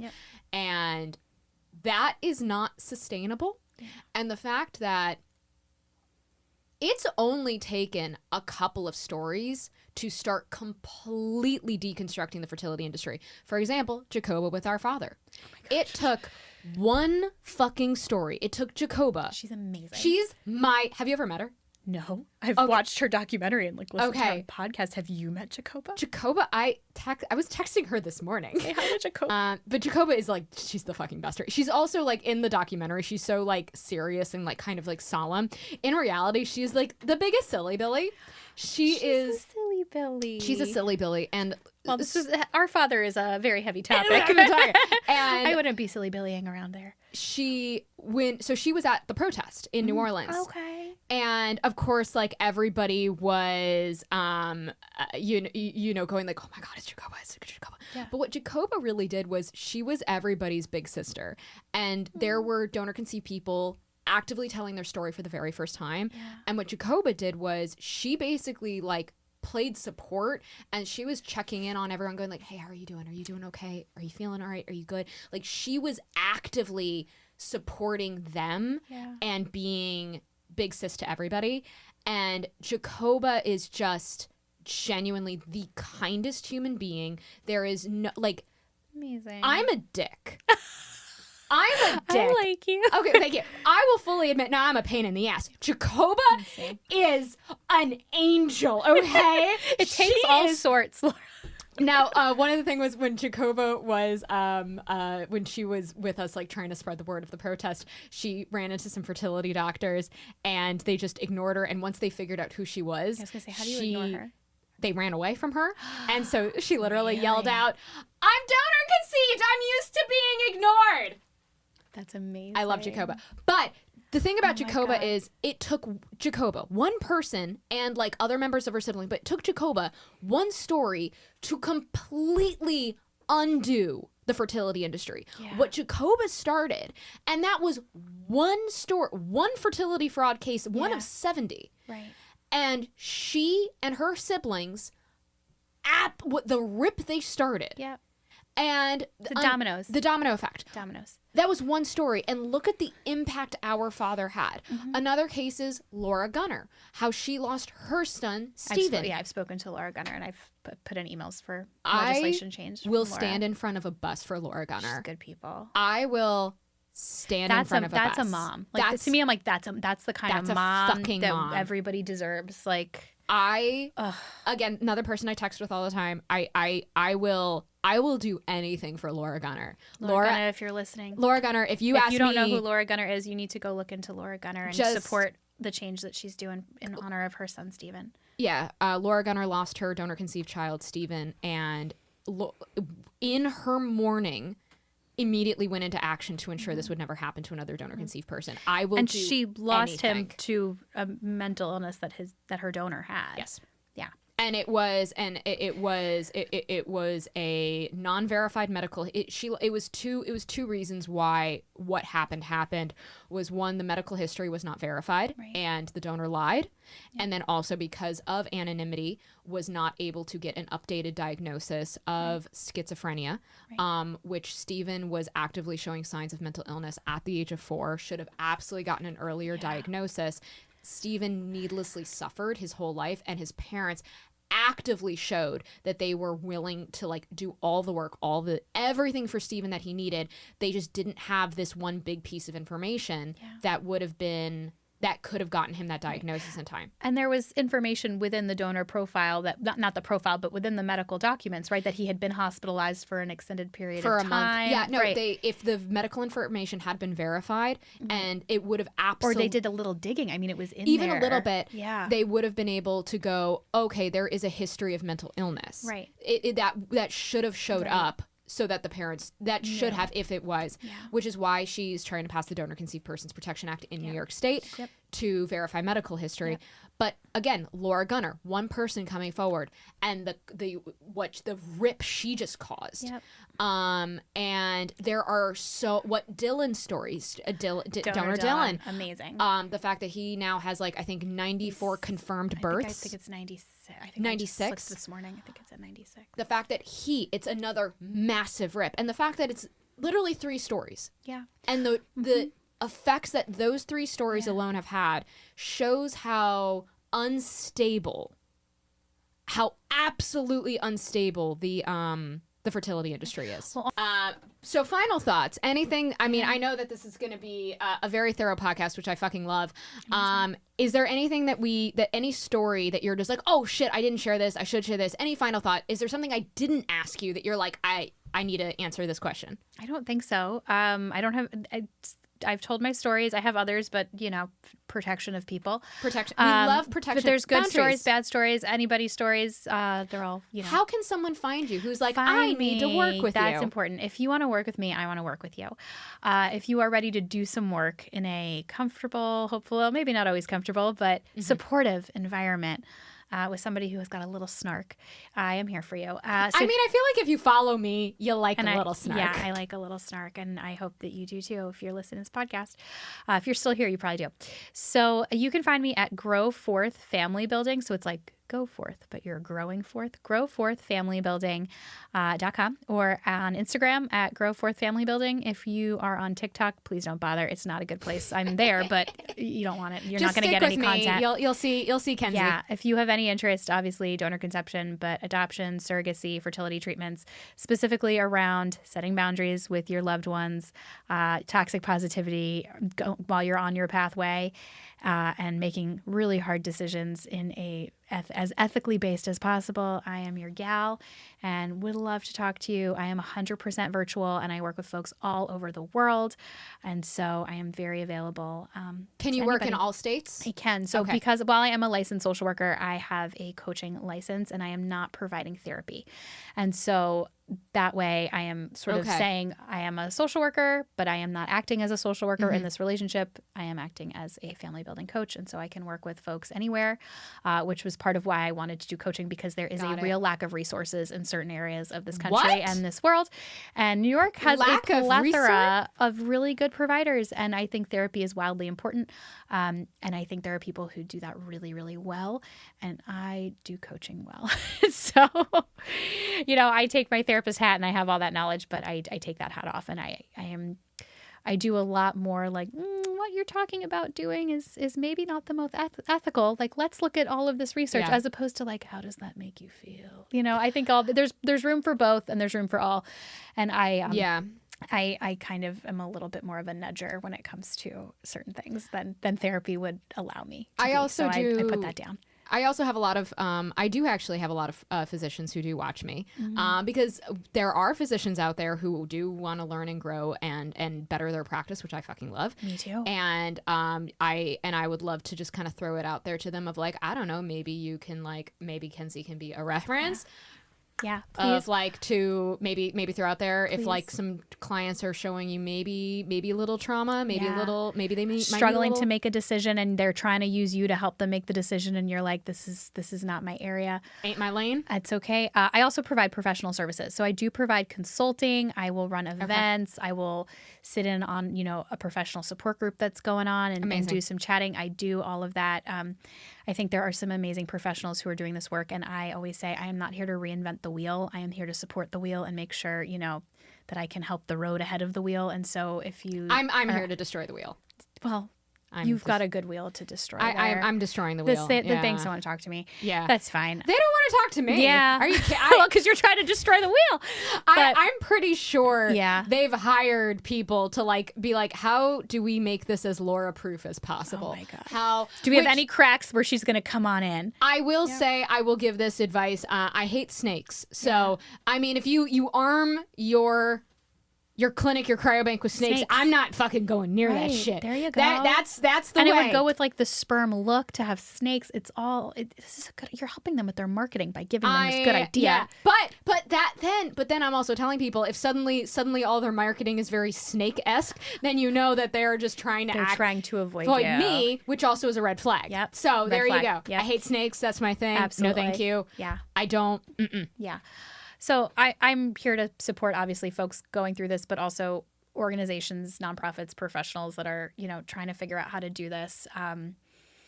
And also just uplift the voices. If you come to me and you should be talking to somebody else, I'll uplift some other voices to you. So, I'm here for all of that. So you can find me there. My final thoughts are, thank you so much for having me. What a pleasure to be here and meet the Laura High. So oh my God, that is not deserved in the least bit, but thank you. Completely deserved.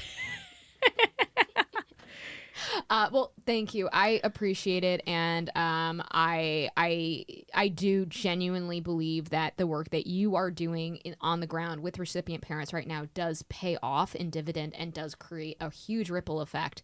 And it means it's so great to hear that parents are seeking you out, because they do.